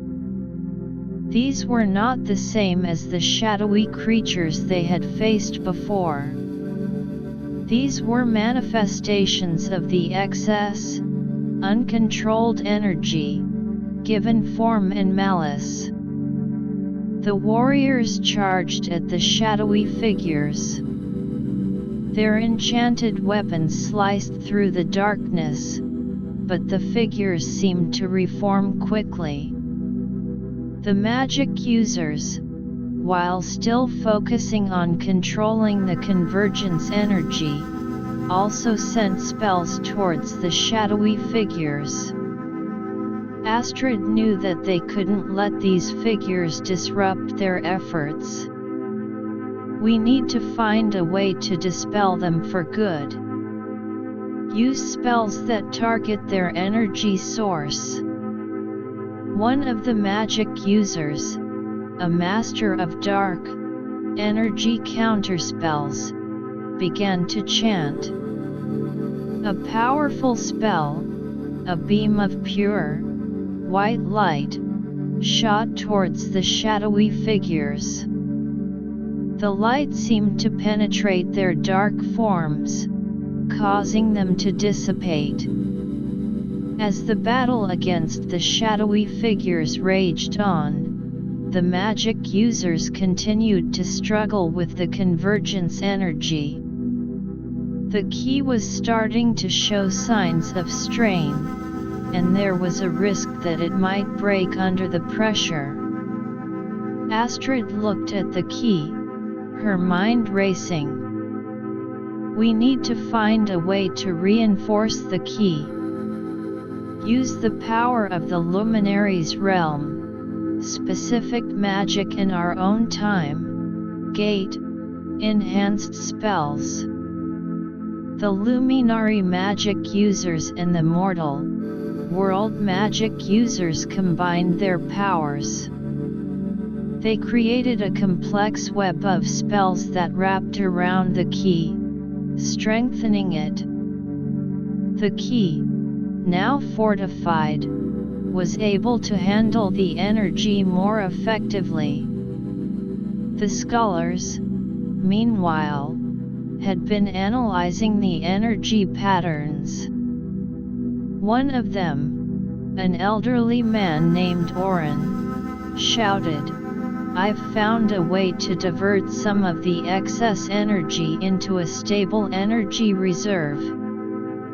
It could be used to power the time gates in our communities in the future." Astrid nodded. "Do it. But make sure it doesn't disrupt the balance we've achieved." The magic users, following Oren's instructions, created a series of energy conduits. These conduits redirected a portion of the excess energy into a large, crystal-lined chamber that had been prepared as an energy reserve. As the energy was being diverted, the shadowy figures launched a final, desperate attack. They seemed to sense that their time was running out. The warriors, their determination unwavering, fought back with all their might. The magic users, too, increased the intensity of their spells. In a final, coordinated effort, the team managed to defeat the shadowy figures. The last of them dissipated into the night, leaving behind a sense of hard-won victory. With the shadowy figures gone, the magic users were able to fully focus on controlling the convergence energy. The key, now firmly in control, continued to channel the energy in a stable manner. The energy was being used to create a new, enhanced shield around all the time gates. The shield was a beautiful, iridescent structure, pulsating with the power of the convergence. As the convergence energy began to subside, the time gates returned to their normal state. The sky cleared, and the ground stopped trembling. The teams, exhausted but elated, looked at the results of their efforts. Astrid, her face smeared with dirt and sweat, smiled. "We did it. We've harnessed the power of the time gate convergence and used it for good." The luminary, the scholars, the magic users, and the warriors all cheered. The news spread throughout the mortal world and the luminary's realm. The Time Gate Council, filled with pride, commended the efforts of the task force. Back in Frosthaven, a grand celebration was held. People from all the allied communities came together to celebrate the successful handling of the time gate convergence. There was music, dancing, and feasting. Astrid, however, knew that this was not the end. The time gates still hold many mysteries, and there will always be new challenges. But we've shown that when we work together, we can overcome anything. As the celebration continued, Astrid and the Time Gate Council began to discuss the future. The energy reserve created during the convergence could be used to develop new technologies, improve magical practices, and enhance the well-being of all the communities. The Academy, too, would play a crucial role in the future.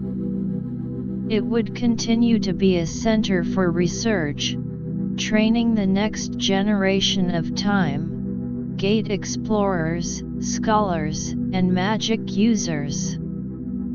Astrid, looking out at the celebrating crowd, felt a deep sense of fulfillment.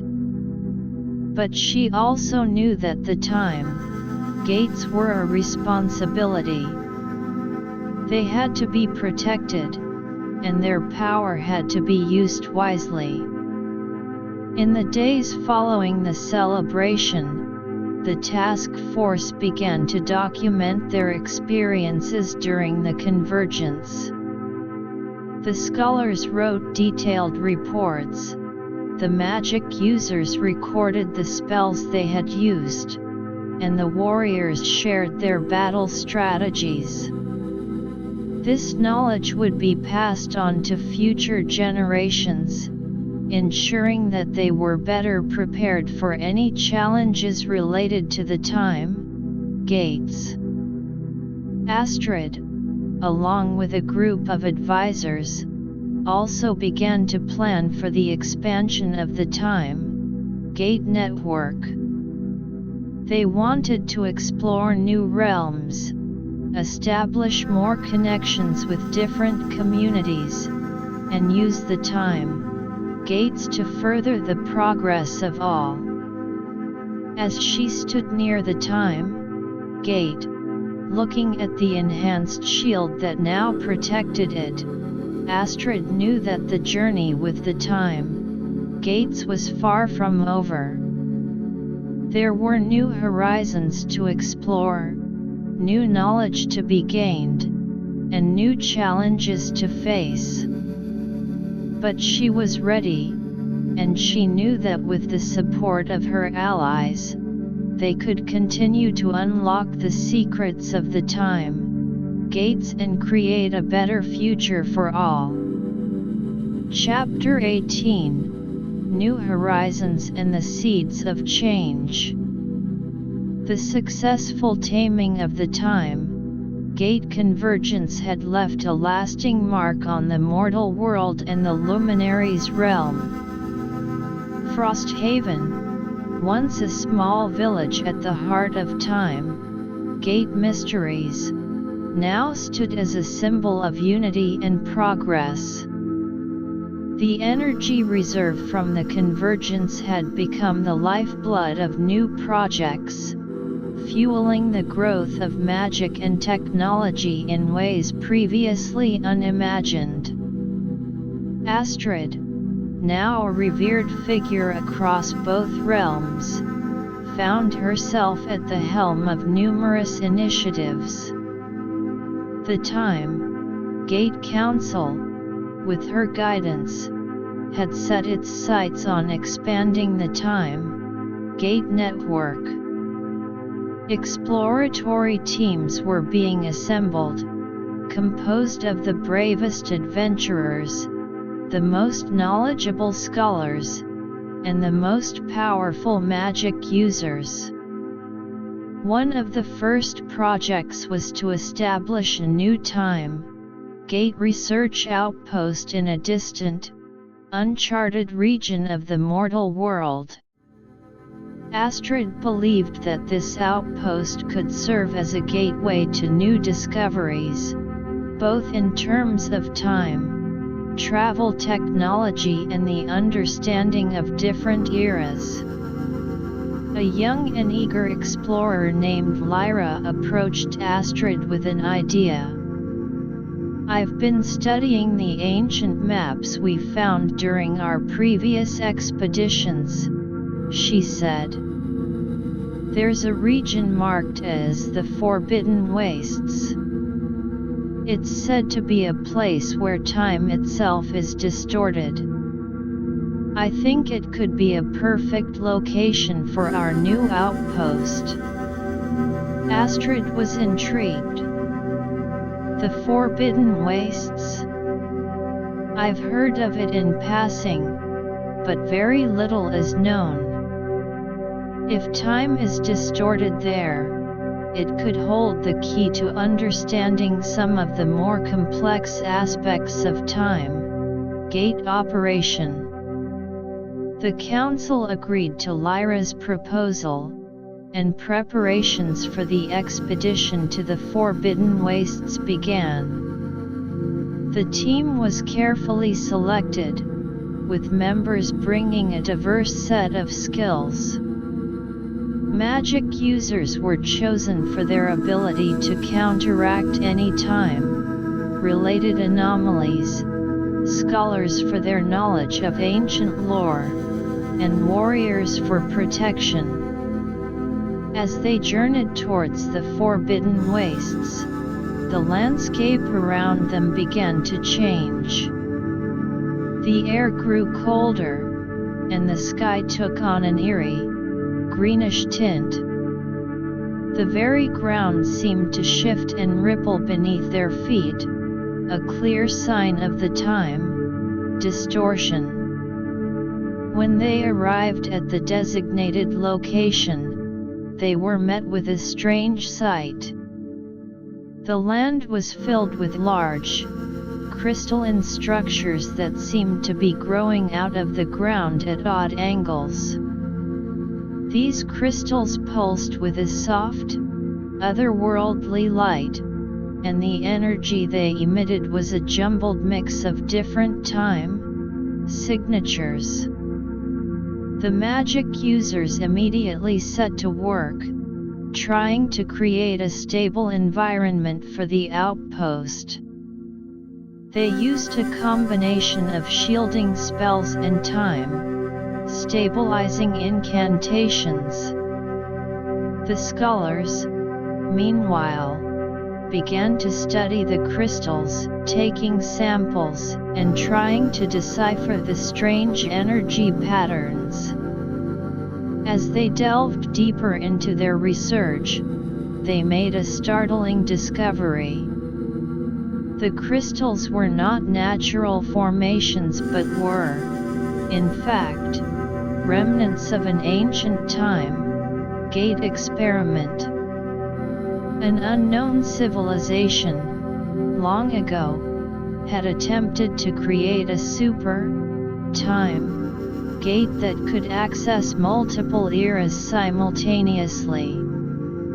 The experiment had gone horribly wrong, leading to the time distortion in the area. Astrid realized the significance of this discovery. This could be a goldmine of information. If we can understand what went wrong with their experiment, we might be able to improve our own time gate technology. The team continued their work, setting up the outpost. They built a series of research facilities, using the energy from the convergence created reserve to power their operations. The outpost was designed to be self-sufficient, with its own food, growing areas and magical energy generation systems. Back in Frosthaven, the news of the discovery in the Forbidden Wastes spread like wildfire.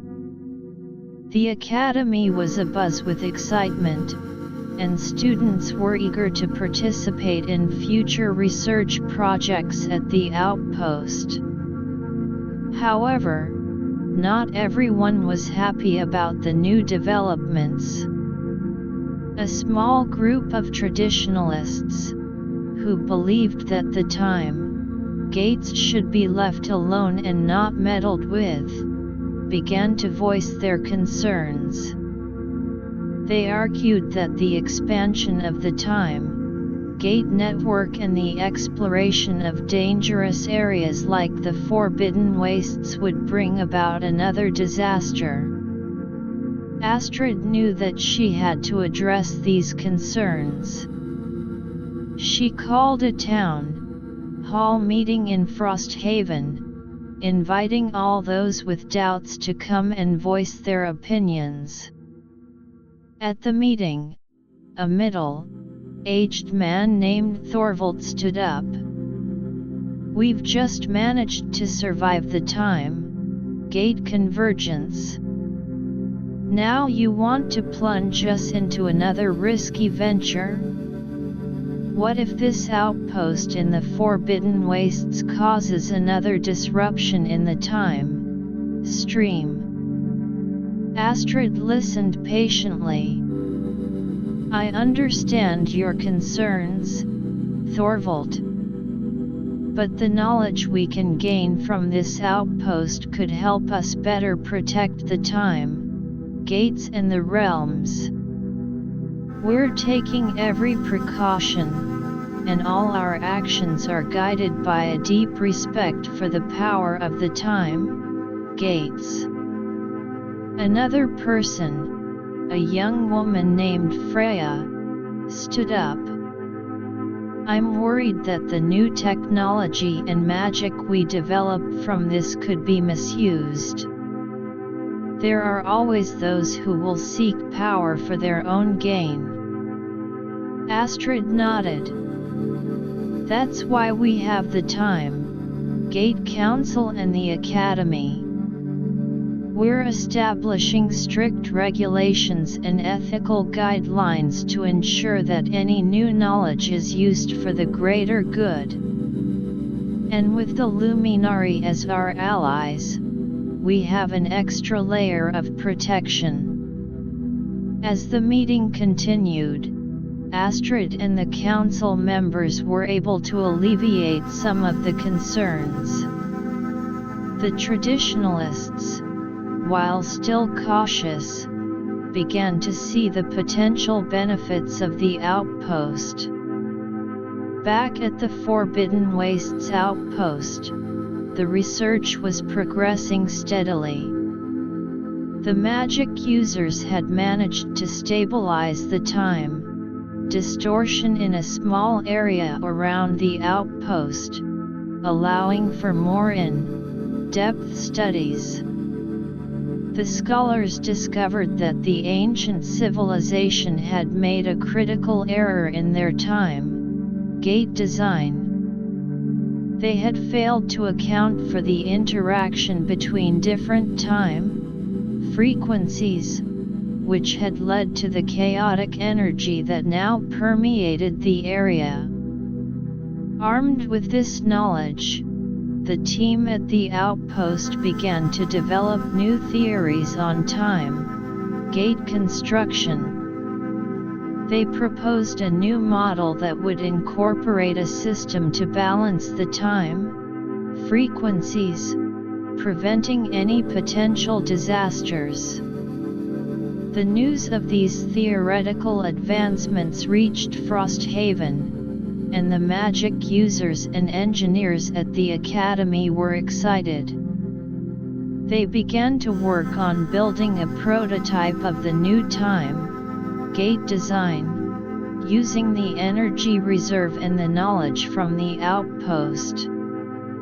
As the prototype was being built, Astrid received an invitation from a neighboring kingdom. The kingdom had heard of the time gate research and was interested in forming an alliance. They had their own group of scholars and magic users who were eager to contribute to the time Gate projects. Astrid and the Council saw this as a great opportunity. An alliance with the neighboring kingdom could bring in new resources, knowledge, and perspectives. They agreed to send a delegation to the kingdom to discuss the terms of the alliance. The delegation, led by Astrid, traveled to the neighboring kingdom. The kingdom was a prosperous land, filled with large cities and advanced infrastructure. The king and his advisors welcomed the delegation with great hospitality. During the negotiations, the two sides discussed various aspects of the alliance. The neighboring kingdom proposed to contribute their expertise in engineering and their vast libraries of ancient texts. In return, they wanted access to the time, Gate research and the opportunity to send their own students and researchers to the Academy and the Forbidden Wastes outpost. Astrid and the council members saw these terms as fair. They agreed to the alliance, and a treaty was signed. The signing of the treaty was celebrated with a grand feast, marking the beginning of a new era of cooperation. Back in Frosthaven, the alliance was met with enthusiasm. The addition of the neighboring kingdom's resources and knowledge would give a huge boost to the Gate projects. The construction of the prototype Gate was nearing completion. The magic users and engineers had faced several challenges along the way, but they had overcome them with the combined knowledge of all the allies.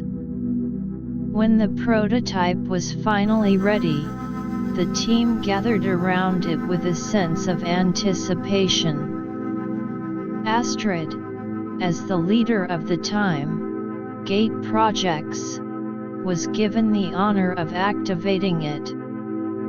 She placed her hand on the control panel, which was inscribed with a series of runes. As she channeled her magic into the runes, the Gate began to hum. The air around it crackled with energy, and a portal of swirling colors opened in the center. The team cheered.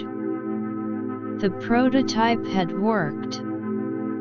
But they knew that this was just the beginning.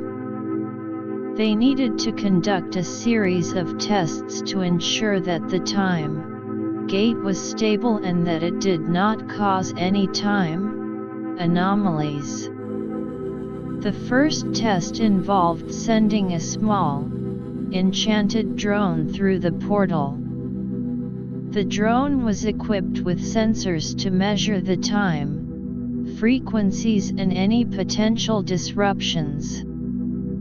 As the drone passed through the portal, the team held their breath. The sensors on the drone transmitted data back to the control room. The data showed that the frequencies were stable, and there were no signs of time distortion. Astrid smiled. This is a huge step forward. But we can't stop here. We need to continue testing and improving the design. The team continued their tests, sending the drone to different time coordinates. Each test was a success, and the Gate seemed to be operating perfectly. With the success of the prototype, plans were made to start construction on a full-scale version of the new Gate. This new Gate would be used to expand the Gate network, allowing for safer and more efficient travel through time. As the construction of the new time gate began, Astrid looked towards the future with a sense of hope and determination. The time gates held so much potential, and with the new alliance and the knowledge they had gained, she was confident that they could use this potential to create a better future for all the realms. But she also knew that there would be challenges ahead, and she was ready to face them head on. Chapter 19: The Trials of Expansion and the Stirrings of Discord. The successful prototype of the new time gate design brought a wave of optimism across the Allied regions. Work on the full-scale new time gate commenced with great enthusiasm. The construction site, a large expanse near Frosthaven, was bustling with activity. Magic users, engineers, and laborers from Frosthaven, the Luminaries' realm, and the newly allied neighboring kingdom worked in harmony, their combined efforts a testament to the power of cooperation. Astrid, a constant presence at the construction site, supervised the progress.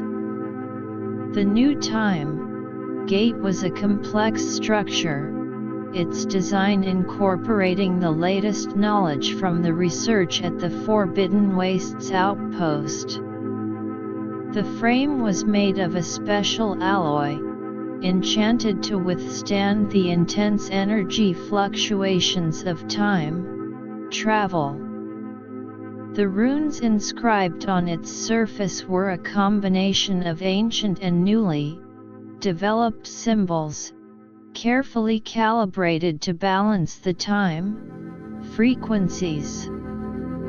However, as the construction neared its final stages, problems began to surface. One of the magic users, a young man named Kale, noticed that the energy readings from the time gate were slightly off. Astrid, these readings are not what we expected.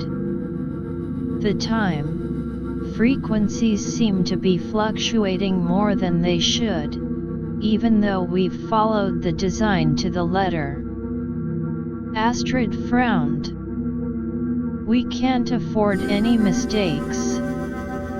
This time gate is crucial for the expansion of our network.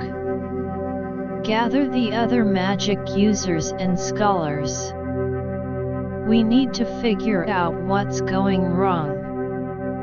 The team of experts spent hours poring over the blueprints, running simulations, and examining the enchanted components of the time gate. They discovered that a small miscalculation in the alignment of the runes was causing the time frequency fluctuations. It was a minor error, but in the delicate balance of time gate construction, even the smallest mistake could have significant consequences. The magic users set to work correcting the rune alignment. It was a painstaking process, requiring precise magic and a deep understanding of the time gate's energy patterns. As they made the adjustments, the energy readings began to stabilize. Just as they thought they had overcome the problem, a more serious issue arose. The neighboring kingdom, which had been providing a significant amount of resources for the time gate construction, suddenly faced internal political unrest. A group of rebels, unhappy with the king's decision to ally with Frosthaven and invest in time, Gate projects, staged a coup. The new regime that took over was skeptical of the time, Gate research. They believed that the resources could be better spent on internal development and that the time, Gates were a dangerous and unpredictable force. They immediately halted all support for the time, Gate construction. Astrid was shocked when she received the news. This is a huge setback. We were so close to completing the new time, Gate. We need to find a way to convince them of the importance of our work. The time, Gate Council held an emergency meeting. Some council members suggested sending a diplomatic mission to the neighboring kingdom to try and reason with the new regime. Others thought it might be better to cut ties and find alternative sources of resources. Astrid, after much deliberation, decided on a diplomatic approach. Cutting ties would be a hasty decision. The neighboring kingdom has valuable knowledge and resources that we need. We should send a delegation to explain the benefits of the time, Gate projects and try to restore our alliance. Astrid herself led the delegation. They traveled to the neighboring kingdom, hoping to have a peaceful and productive conversation with the new leaders. When they arrived, they were met with suspicion and hostility. The new leader, a stern-looking man named Garth, refused to meet with Astrid at first. But after some persuasion, he agreed to a brief audience. Astrid entered the grand hall where Garth was seated. Garth, we understand that you have concerns about the time, Gate projects. But we believe that our work can bring great benefits, not just to Frosthaven and your kingdom, but to all the realms. Garth scoffed. Your time, Gates are a dangerous gamble. We've seen the chaos that can be caused by meddling with time. We can't afford to waste our resources on something so uncertain. Astrid presented the council's case. She talked about the knowledge they had gained from the Forbidden Wastes, the potential for new technologies, and the enhanced protection of the time, Gates. The time, Gates can be a tool for progress, for cultural exchange, and for solving the problems that affect all of us. We can use them to study ancient solutions to modern problems, and to build a more prosperous future. Garth listened, but his expression remained skeptical. How can I be sure that this is not just a power grab by Frosthaven? How do I know that you won't use the time, Gates, to your own advantage? Astrid looked him in the eye. We have the time, Gate Council, an international body that represents all the allied communities. There are strict regulations in place to ensure that the time, Gates are used for the common good. And we have the Luminari as our allies, who share our commitment to the balance of time and the well-being of all realms.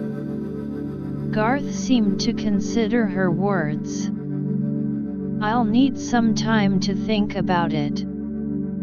But I can't make any promises. In the meantime, I can't resume our support until I'm convinced. Astrid and the delegation returned to Frosthaven. They knew that they had to wait for Garth's decision, but they couldn't afford to waste time. The council decided to explore alternative sources of resources in case the neighboring kingdom did not change its mind. Back at the construction site, the work on the Gate was put on hold. The workers, though disappointed, understood the situation. Astrid, however, was determined to find a way to keep the project alive. While waiting for Garth's response, Astrid received a disturbing report from the Forbidden Wastes outpost. The scholars there had noticed some strange activity in the distortion area. There were signs of new energy fluctuations, and they suspected that there might be a hidden anomaly developing. Astrid immediately assembled a team and headed to the outpost. When they arrived, the scholars showed her the data they had collected. The energy readings were erratic, and there were strange patterns emerging in the distortion field. Astrid, along with the magic users at the outpost, began to investigate. They used powerful spells to scan the area, trying to determine the cause of the new energy fluctuations.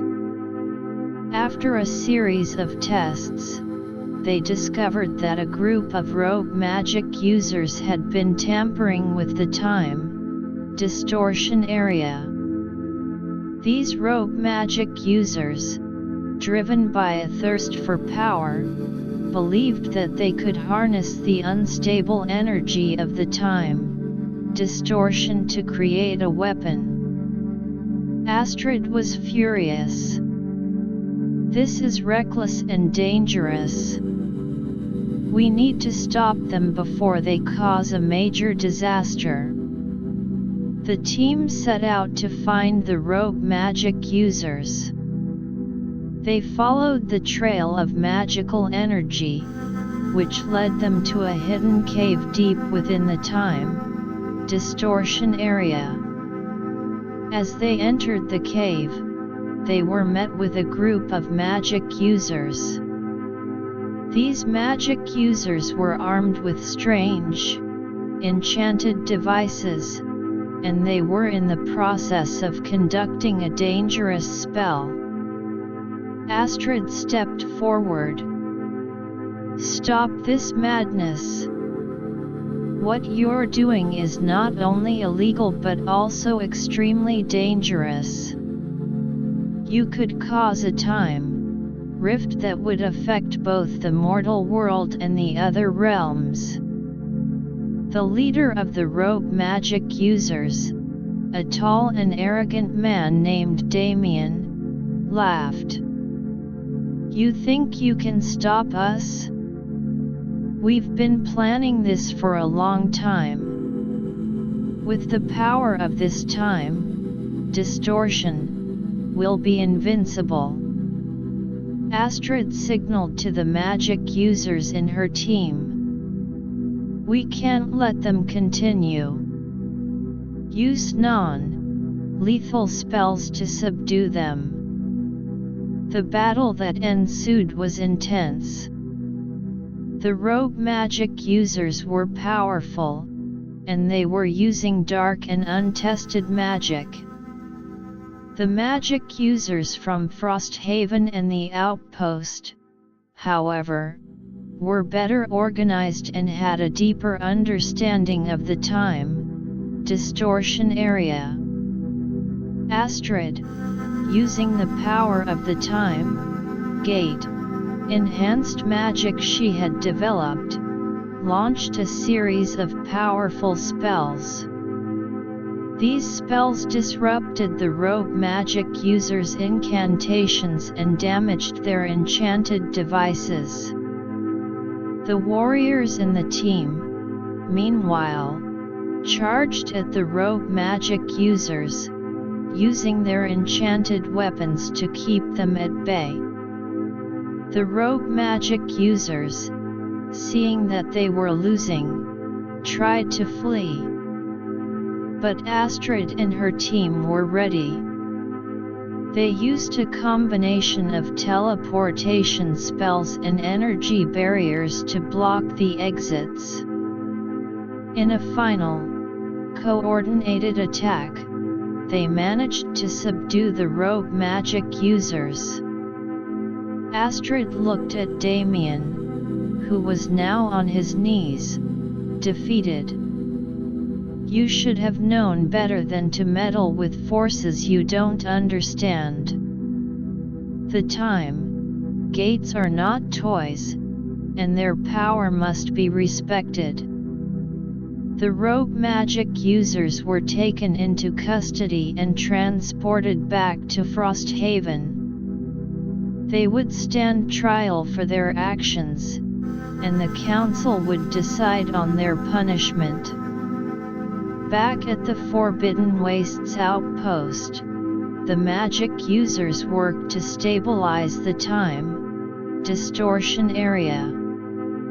They used a series of complex spells to repair the damage caused by the rogue magic users. As they worked, Astrid couldn't help but think about the challenges they were facing. The setback with the neighboring kingdom and the threat of rogue magic users were serious obstacles. But she was determined to overcome them.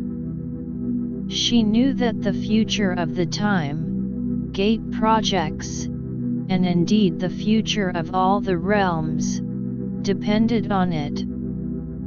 Finally, after days of work, the time distortion area was stabilized. The scholars at the outpost continued their research, hoping to find a way to prevent similar incidents in the future. Astrid returned to Frosthaven, awaiting Garth's decision. She knew that the coming days would be crucial. If the neighboring kingdom decided to resume its support, they could complete the new time gate and continue with their plans for expansion. If not, they would have to find a way to move forward without them. But no matter what, Astrid was ready to face the challenges and ensure that the time gates remained a force for good. Chapter 20 Reconciliation and the Path Forward. Astrid's return to Frosthaven was met with a mix of hope and anxiety.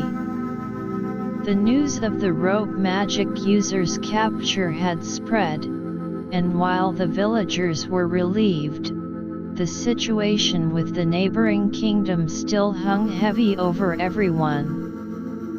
Astrid wasted no time and immediately reported to the Time Gate Council. The council members, gathered in the large, oak-paneled hall, listened intently as Astrid detailed the events at the Forbidden Wastes outpost. Elder Bjorn, his face lined with wisdom, stroked his long beard. Astrid, you've done well to stop those rogue magic users. But we still have the issue of the neighboring kingdom. We can't afford to wait much longer for their decision. Astrid nodded. I agree, Elder Bjorn. But we also need to approach this carefully. We don't want to push them further away. The council debated various options. Some suggested offering the neighboring kingdom more incentives, such as exclusive access to certain time, gate research, or a share of the future benefits.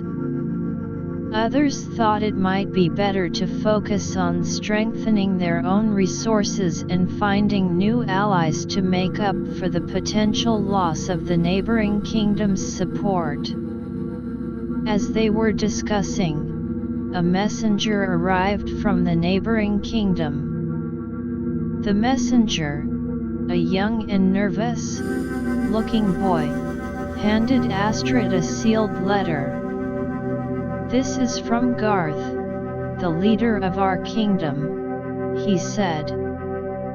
Astrid opened the letter with trembling hands. The council members leaned forward, their eyes fixed on her face. As she read, a small smile spread across her lips. "Garth has agreed to resume our alliance.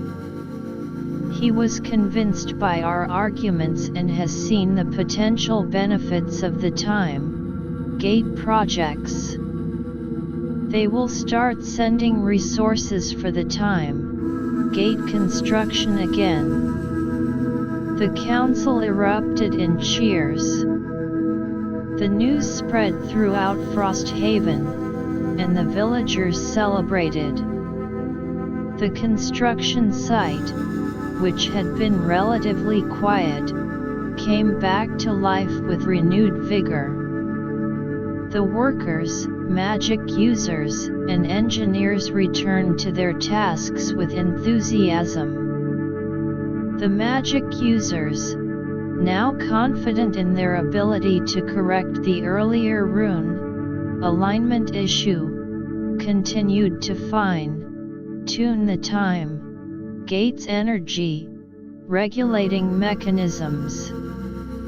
The engineers supervised the final stages of the physical construction, ensuring that every part of the time gate was built to perfection.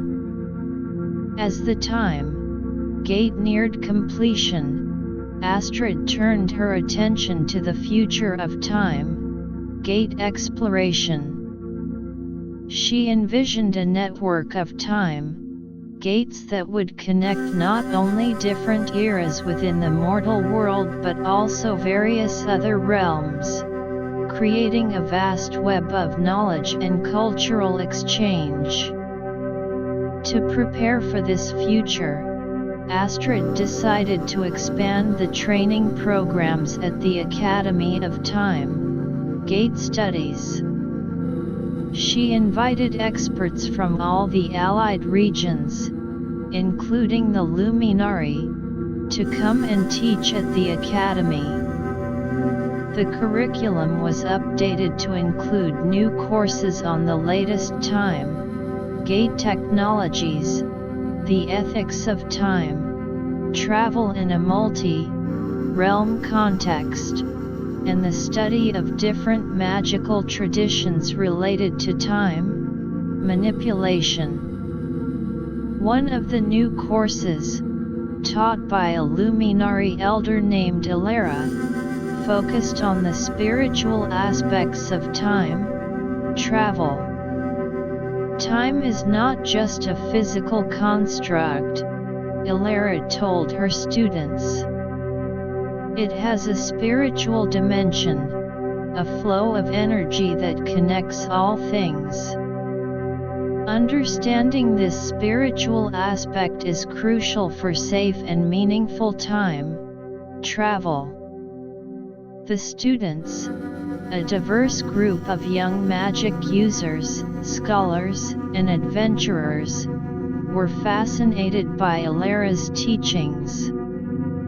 They spent hours in the Academy's libraries, poring over ancient texts and discussing the philosophical implications of time travel. Meanwhile, the new time gate was finally completed. It stood tall and imposing, its surface glistening in the sunlight. The runes on its frame glowed with a soft, multicolored light, a sign of its stable energy. Astrid, along with the Time Gate Council, the luminary representatives, and the leaders of the neighboring kingdom, gathered for the grand inauguration of the Time Gate. The air was filled with excitement and anticipation. Astrid stepped forward, a symbol of unity and leadership. Today, we mark a new chapter in our journey with the Time Gates. This new Time Gate is a testament to our cooperation, our determination, and our quest for knowledge.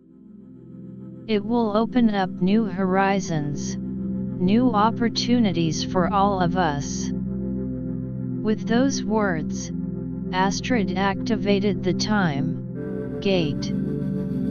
The portal in the center of the structure shimmered to life, a swirling mass of colors that seemed to hold the promise of countless adventures. The first group to pass through the Time Gate was a team of explorers, consisting of experienced time travelers, scholars, and magic users. Their mission was to test the Time Gate's stability and explore the new time coordinates it could access. As the team stepped through the portal, the onlookers held their breath. After a few tense moments, a message was received from the team on the other side. The Time Gate is functioning perfectly.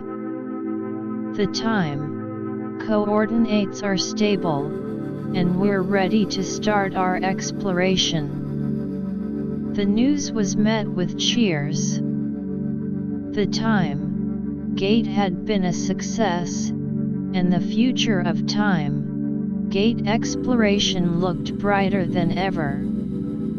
Over the next few weeks, more teams were sent through the Time Gate. They discovered new eras, filled with unique civilizations, technologies, and magical practices.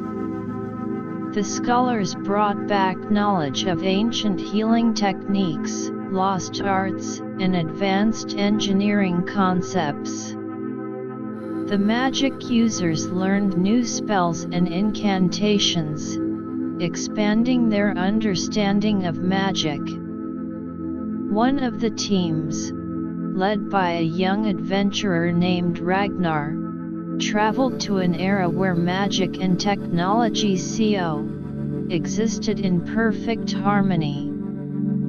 The people of this era had developed a way to use magic to power their advanced machinery, creating a sustainable and prosperous society. Ragnar and his team spent weeks studying this civilization. They learned about their energy harvesting methods, which involved capturing the natural magic in the air and converting it into usable power.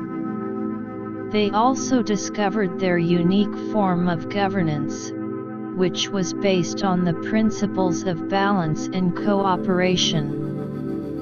Back in Frosthaven, Ragnar's team shared their findings with the Academy and the Council. The knowledge they brought back was immediately put to use. The engineers at the Academy began to study the energy harvesting methods, hoping to adapt them for use in the mortal world. The scholars and council members discussed the governance system, considering how they could incorporate some of its principles into their own society. However, as the time gate exploration expanded, some unforeseen challenges emerged. The increased traffic through the time gate was causing minor disruptions in the time streams. These disruptions were not yet significant enough to cause major problems, but they were a cause for concern. Astrid called a meeting of the time gate experts. "We need to find a way to manage the time stream disruptions. We can't let this escalate into a major issue." The experts, a group of magic users, scholars, and scientists, began to study the problem. They used advanced magical sensors and time stream analysis tools to understand the root cause of the disruptions.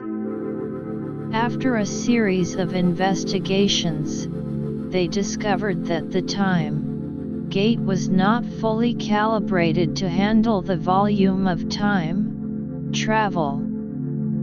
The energy emissions from the time gate were interfering with the natural flow of the time streams. The magic users proposed a solution. They suggested creating a special energy dampening field around the time gate. This field would absorb and redirect the excess energy, preventing it from disturbing the time streams. The council approved the plan, and the magic users set to work. They spent days creating and fine-tuning the energy dampening field.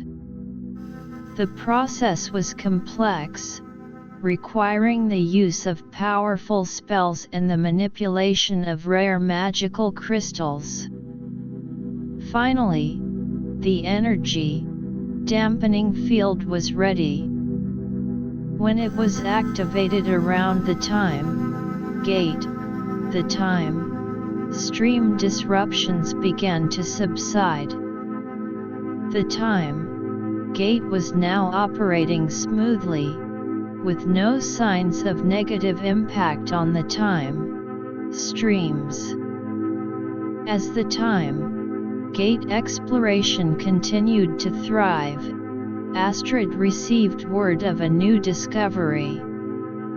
A group of scholars, while researching ancient texts in the Academy's library, had found references to a hidden realm that was said to be the source of all time gate magic. Astrid was intrigued. This could be a major discovery. Chapter 21: The Search for the Source Realm. The discovery of the hidden realm, rumored to be the well-spring of all time gate magic, sent a ripple of excitement through the Academy of Time Gate Studies and the Time Gate Council. Astrid, ever the adventurer and leader, immediately began to assemble a team to embark on this new and potentially perilous quest. The team was carefully selected, comprising of the most knowledgeable scholars, the most powerful magic users, and the most skilled warriors. Among them was a young but brilliant scholar named Linnea, who had been the first to uncover the references to the hidden realm in the ancient texts. These texts speak of a realm veiled in mystery, Linnea explained to the team. It is said to be a place where the very fabric of time gate magic was woven, and where secrets that could revolutionize our understanding of time travel lie waiting to be discovered. The magic users on the team led by the experienced Nia, spent days preparing spells that could help them navigate the unknown. They created protective shields, spells for detecting hidden dangers, and incantations to communicate with any strange beings they might encounter. The warriors, under the command of the battle-hardened Thor, sharpened their enchanted weapons and readied themselves for whatever challenges lay ahead. Astrid, as the team leader, coordinated all the preparations. "We don't know what to expect in this hidden realm," she told the team. "But we must approach it with caution and respect. The knowledge we could gain from this journey could change everything we know about the time gates." The team set off through the newly constructed time gate, which they had calibrated to the best estimated coordinates of the hidden realm. As they stepped through the portal, they were greeted by a strange, iridescent light. The air was thick with a sweet, floral scent, and the ground beneath their feet was a soft, spongy material that seemed to pulse with a faint energy. The first challenge they faced was a maze of glowing crystal corridors. The crystals emitted a soft, humming sound, and their light shifted and changed colors, making it difficult to determine the correct path. Linnea, using her knowledge of ancient symbols inscribed on the crystals, was able to decipher a pattern that led them through the maze.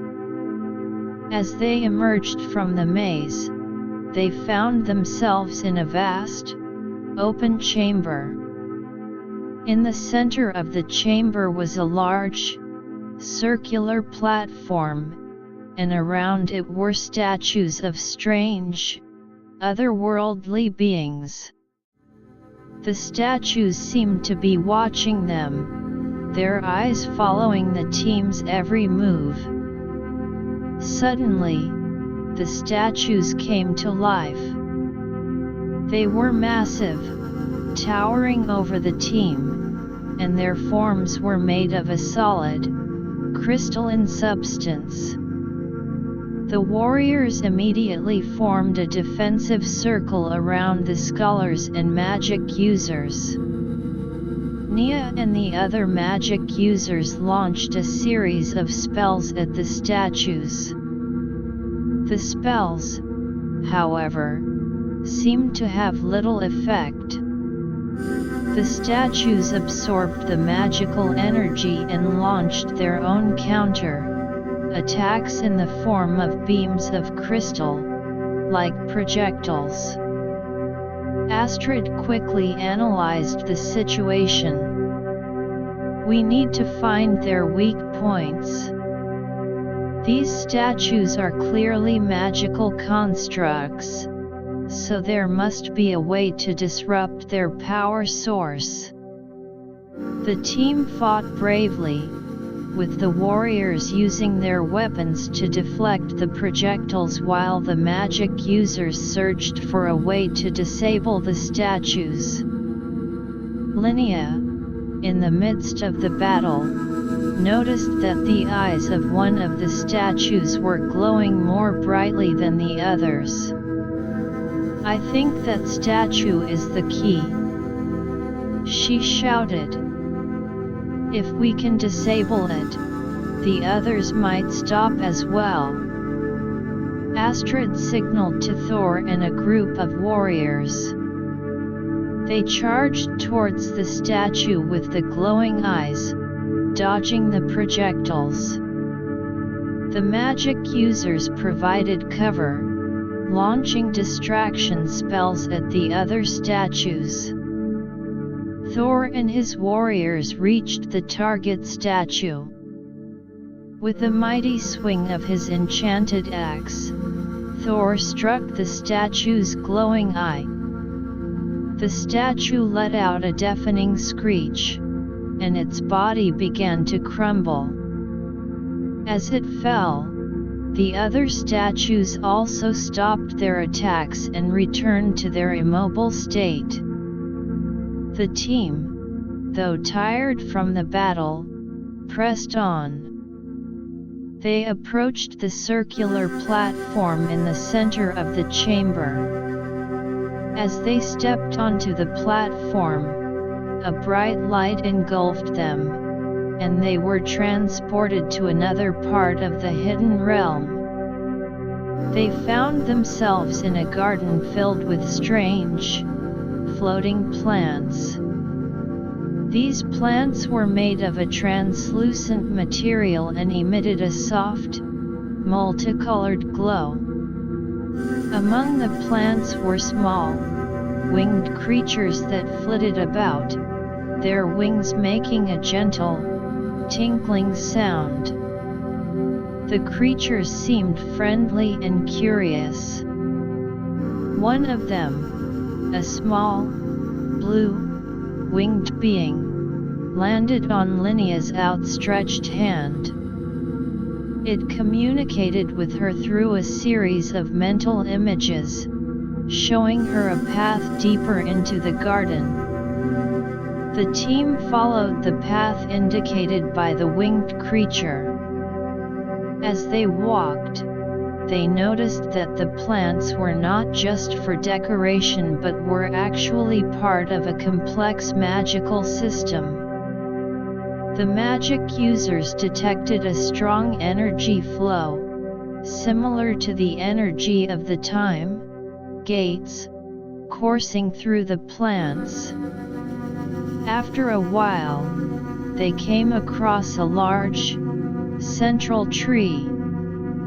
The tree was ancient, its trunk as wide as a house, and its branches reached up into the sky, disappearing into the clouds. The bark of the tree was covered in runes that were similar to, yet more complex than, the runes on the time gates. Linnea, her eyes wide with excitement, began to study the runes. These runes hold the key to the time gate magic, she said. I can feel it. But they're written in a language that's a combination of all the known time gate related languages, with some new elements.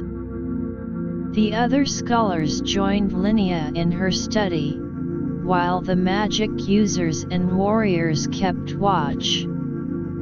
As they delved deeper into the runes, they discovered that the tree was a sort of living repository of time gate knowledge. It held the history of how time gate magic was first created, and the principles behind its operation. However, as they were studying, a dark shadow fell over the garden. A large, imposing figure emerged from the shadows. It was a being made of pure shadow, its eyes glowing with a malevolent red light. You should not have come here, the shadowy figure hissed. This knowledge is not for the likes of you. You will bring chaos to this realm and the others. Astrid stepped forward.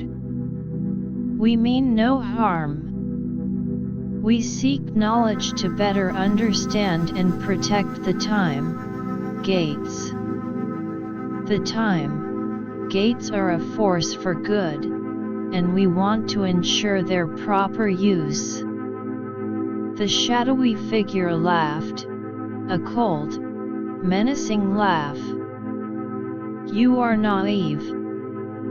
The time gates have been a source of conflict and destruction since their creation. I cannot allow you to take this knowledge and potentially cause more harm." With that, the shadowy figure launched a powerful blast of dark magic at the team.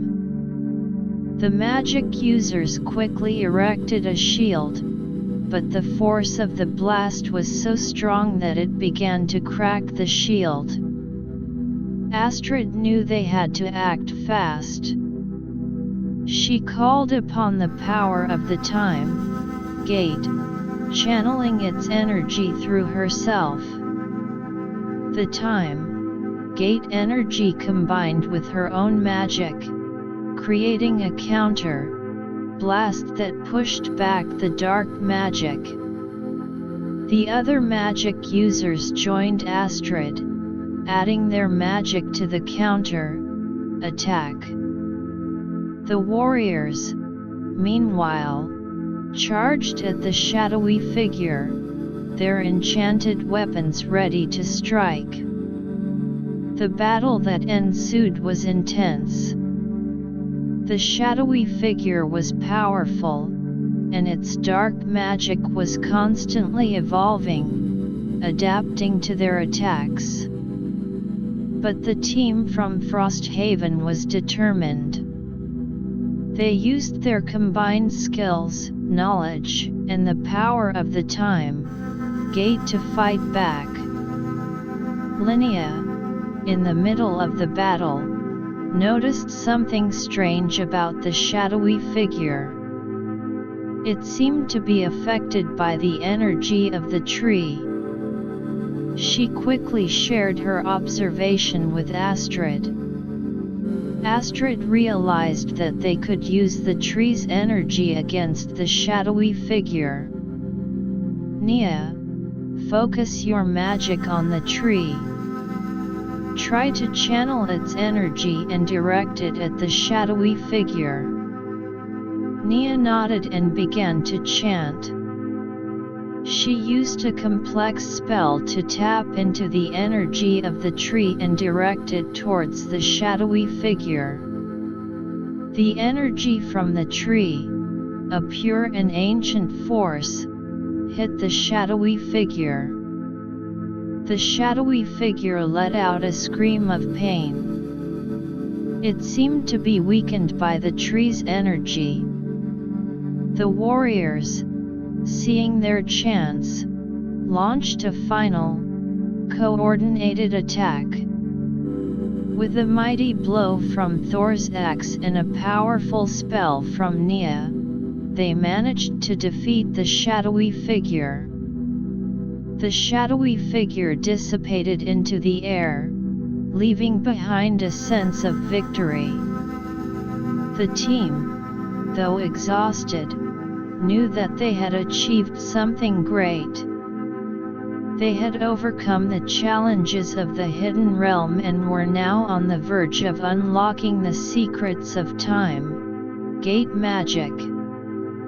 Linnea and the scholars continued their study of the runes on the tree. They spent days deciphering the complex language, with the help of the winged creatures who seemed to have some understanding of the runes.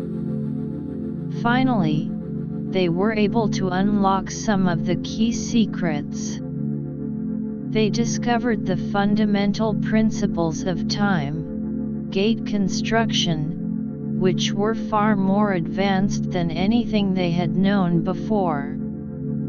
They also learned about a way to enhance the time gates, making them more stable and efficient. Astrid knew that this knowledge was a game changer. "We need to take this knowledge back to Frosthaven. The time Gate Council and the Academy will need to study it and figure out how to apply it." The team, with their new found knowledge, prepared to return to Frosthaven. They thanked the winged creatures for their help and made their way back through the hidden realm, retracing their steps. As they stepped through the time gate back to Frosthaven, they were greeted with excitement. The news of their discovery spread quickly, and the Council and the Academy were eager to hear about their adventures and the knowledge they had brought back.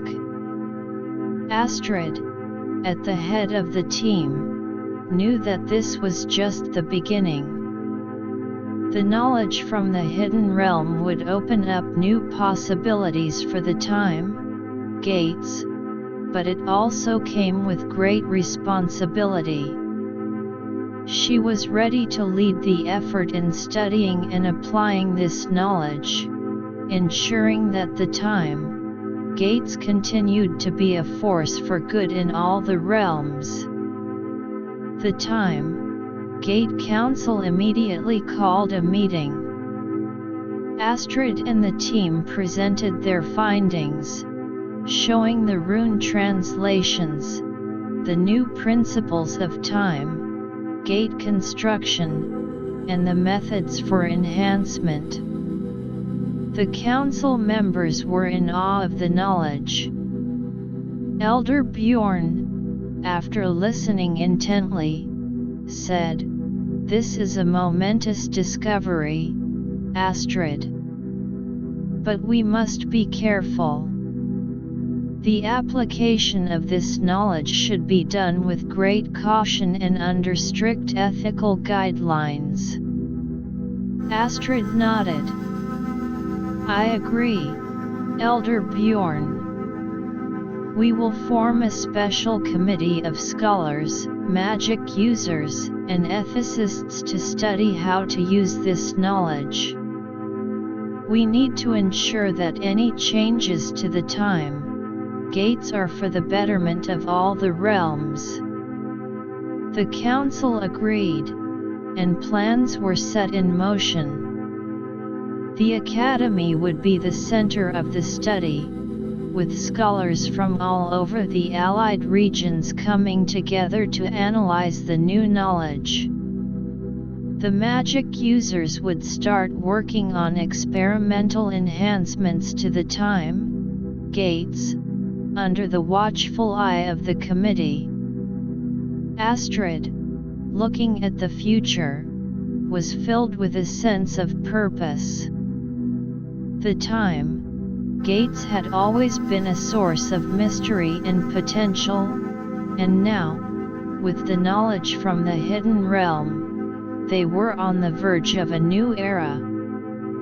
But she knew that with great power came great responsibility, and she was determined to lead the way in ensuring that the time gates were used wisely. Over the next few weeks, the committee started its work. The scholars pored over the rune translations, trying to understand every nuance of the time gate magic. The magic users conducted small-scale experiments on the time gate enhancements, carefully monitoring the results.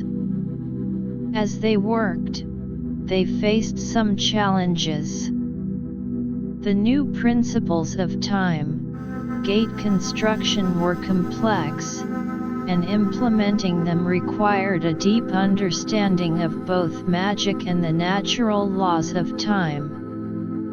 But the team was determined.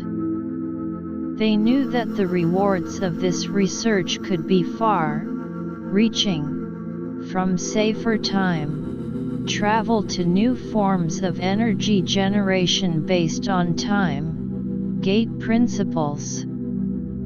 Astrid, in the midst of all this activity, also had to deal with the political implications of the discovery. Some of the Allied regions were concerned about the potential power shift that could occur if the time gates were enhanced. Astrid held meetings with the leaders of these regions, reassuring them that the enhancements would be used for the common good and that there would be a system of checks and balances in place. As the research continued, the Academy became a hub of activity. Students were excited to be part of this new era of time, Gate study. They participated in research projects, assisting the scholars and magic users. The knowledge from the hidden realm was slowly but surely being integrated into the curriculum, preparing the next generation of time, Gate explorers and experts.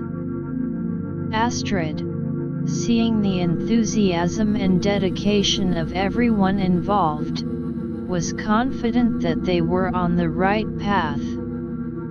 The time gates were about to enter a new phase, and she was ready to face whatever challenges and opportunities came their way. The future was full of possibilities, and with the knowledge from the hidden realm, they were better equipped than ever to unlock the full potential of the time gates. Epilogue: The Time Gates Legacy. Months passed since the discovery of the hidden realm and the influx of new knowledge into the Academy of Time Gate Studies. The Special Committee, a diverse group of scholars, magic users, and ethicists, had made significant progress in understanding and applying the ancient wisdom from the realm.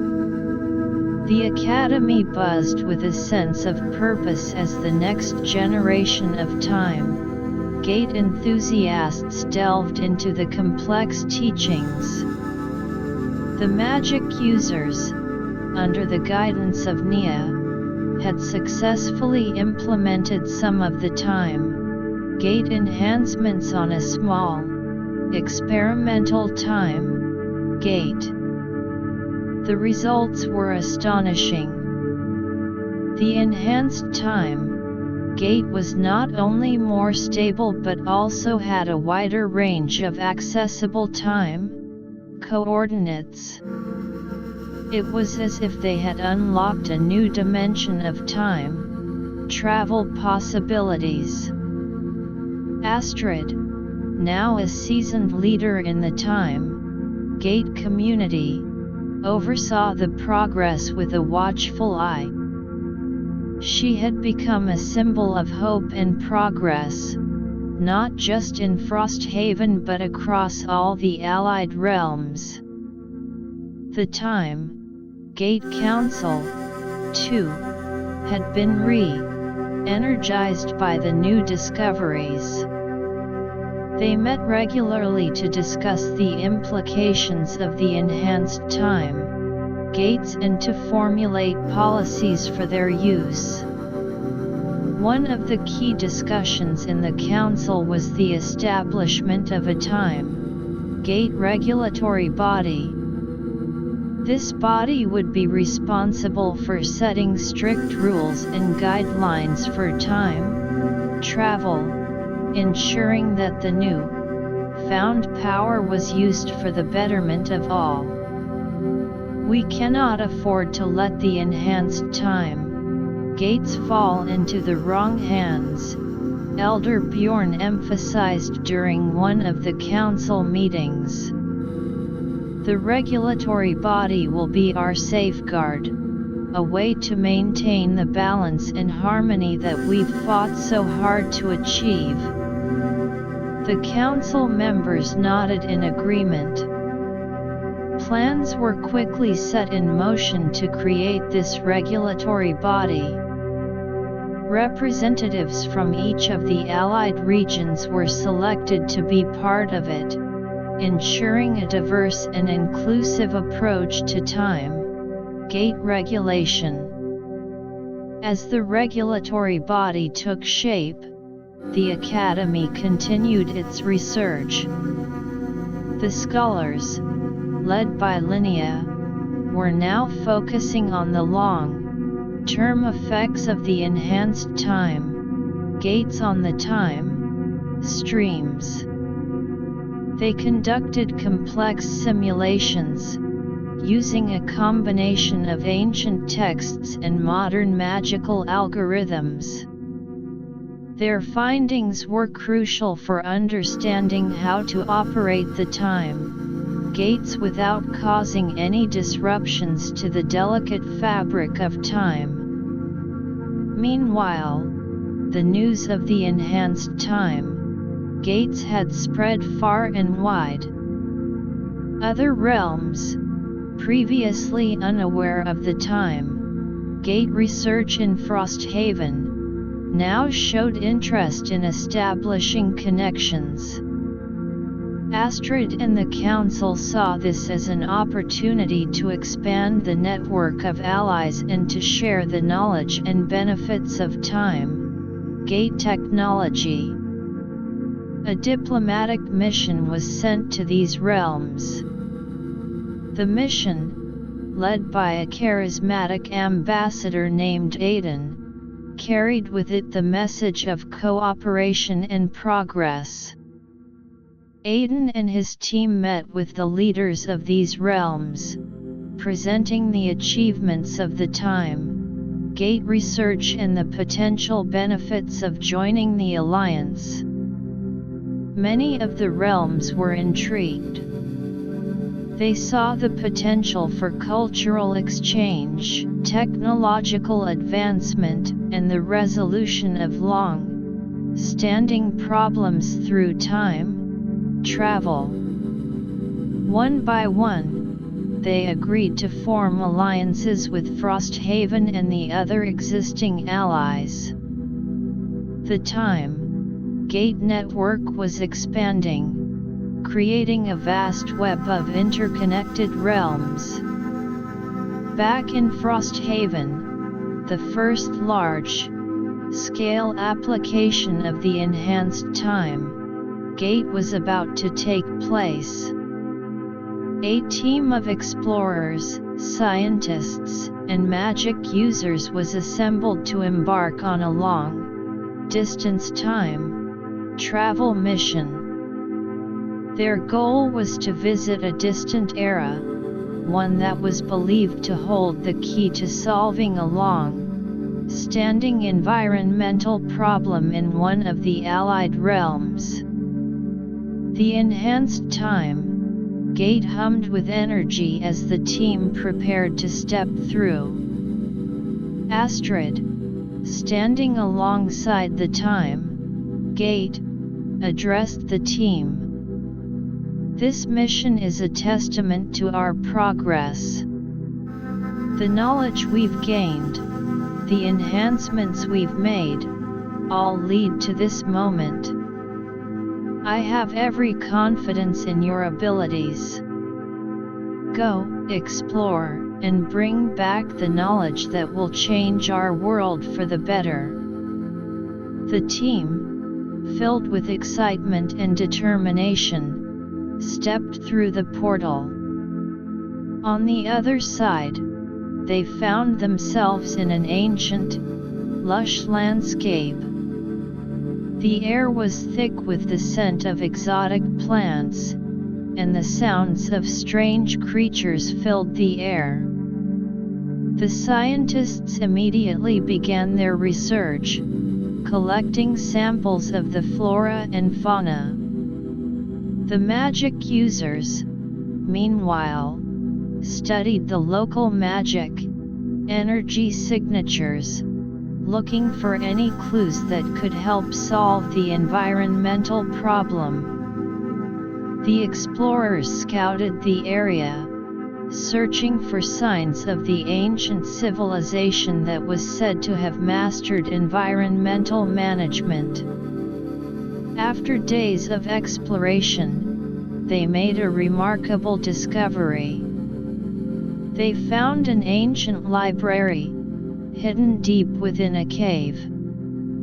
The library was filled with scrolls and tablets that detailed the advanced environmental management techniques of the ancient civilization.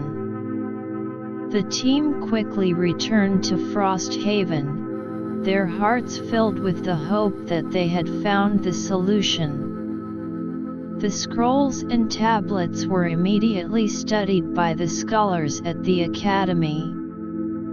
The knowledge they contained was revolutionary.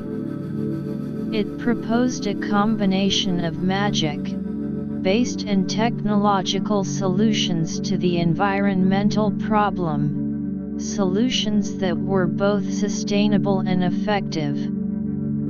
The news spread throughout the Allied realms. The environmental problem, which had seemed insurmountable, now had a potential solution. The application of the ancient knowledge began immediately, with teams of experts from different realms working together to implement the proposed solutions. As the environmental project progressed, Astrid reflected on the journey that had led them to this point.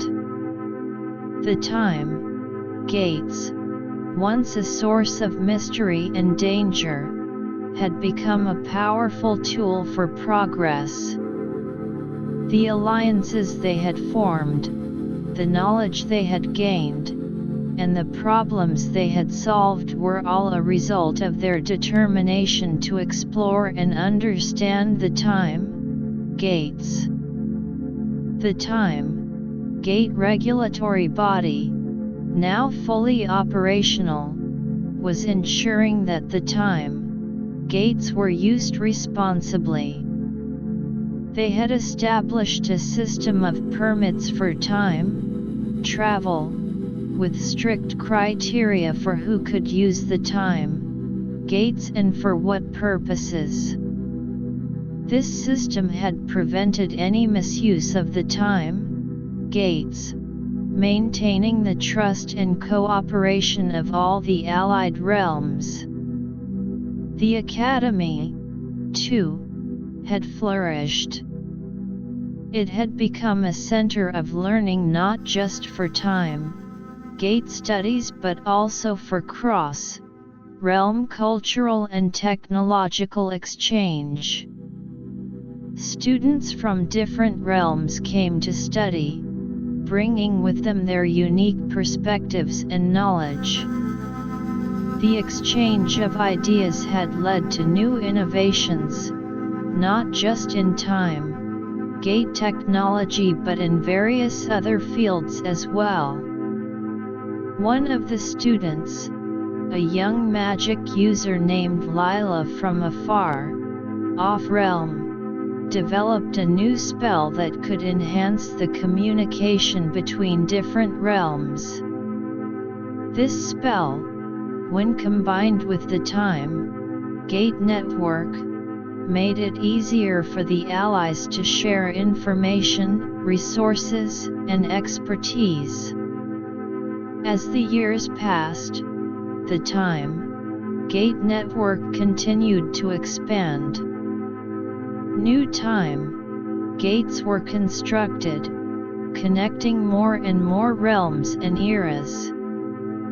The knowledge and resources shared through this network had led to a golden age of progress.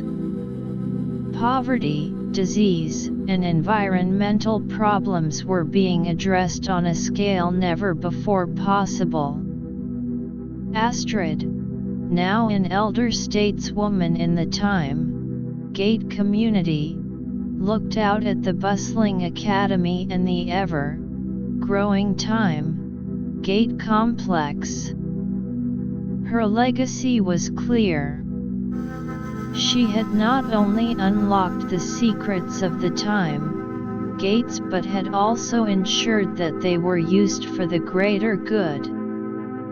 On a sunny day, as the Academy celebrated yet another successful research project, Astrid sat in her office, looking at a collection of artifacts and scrolls from their many adventures.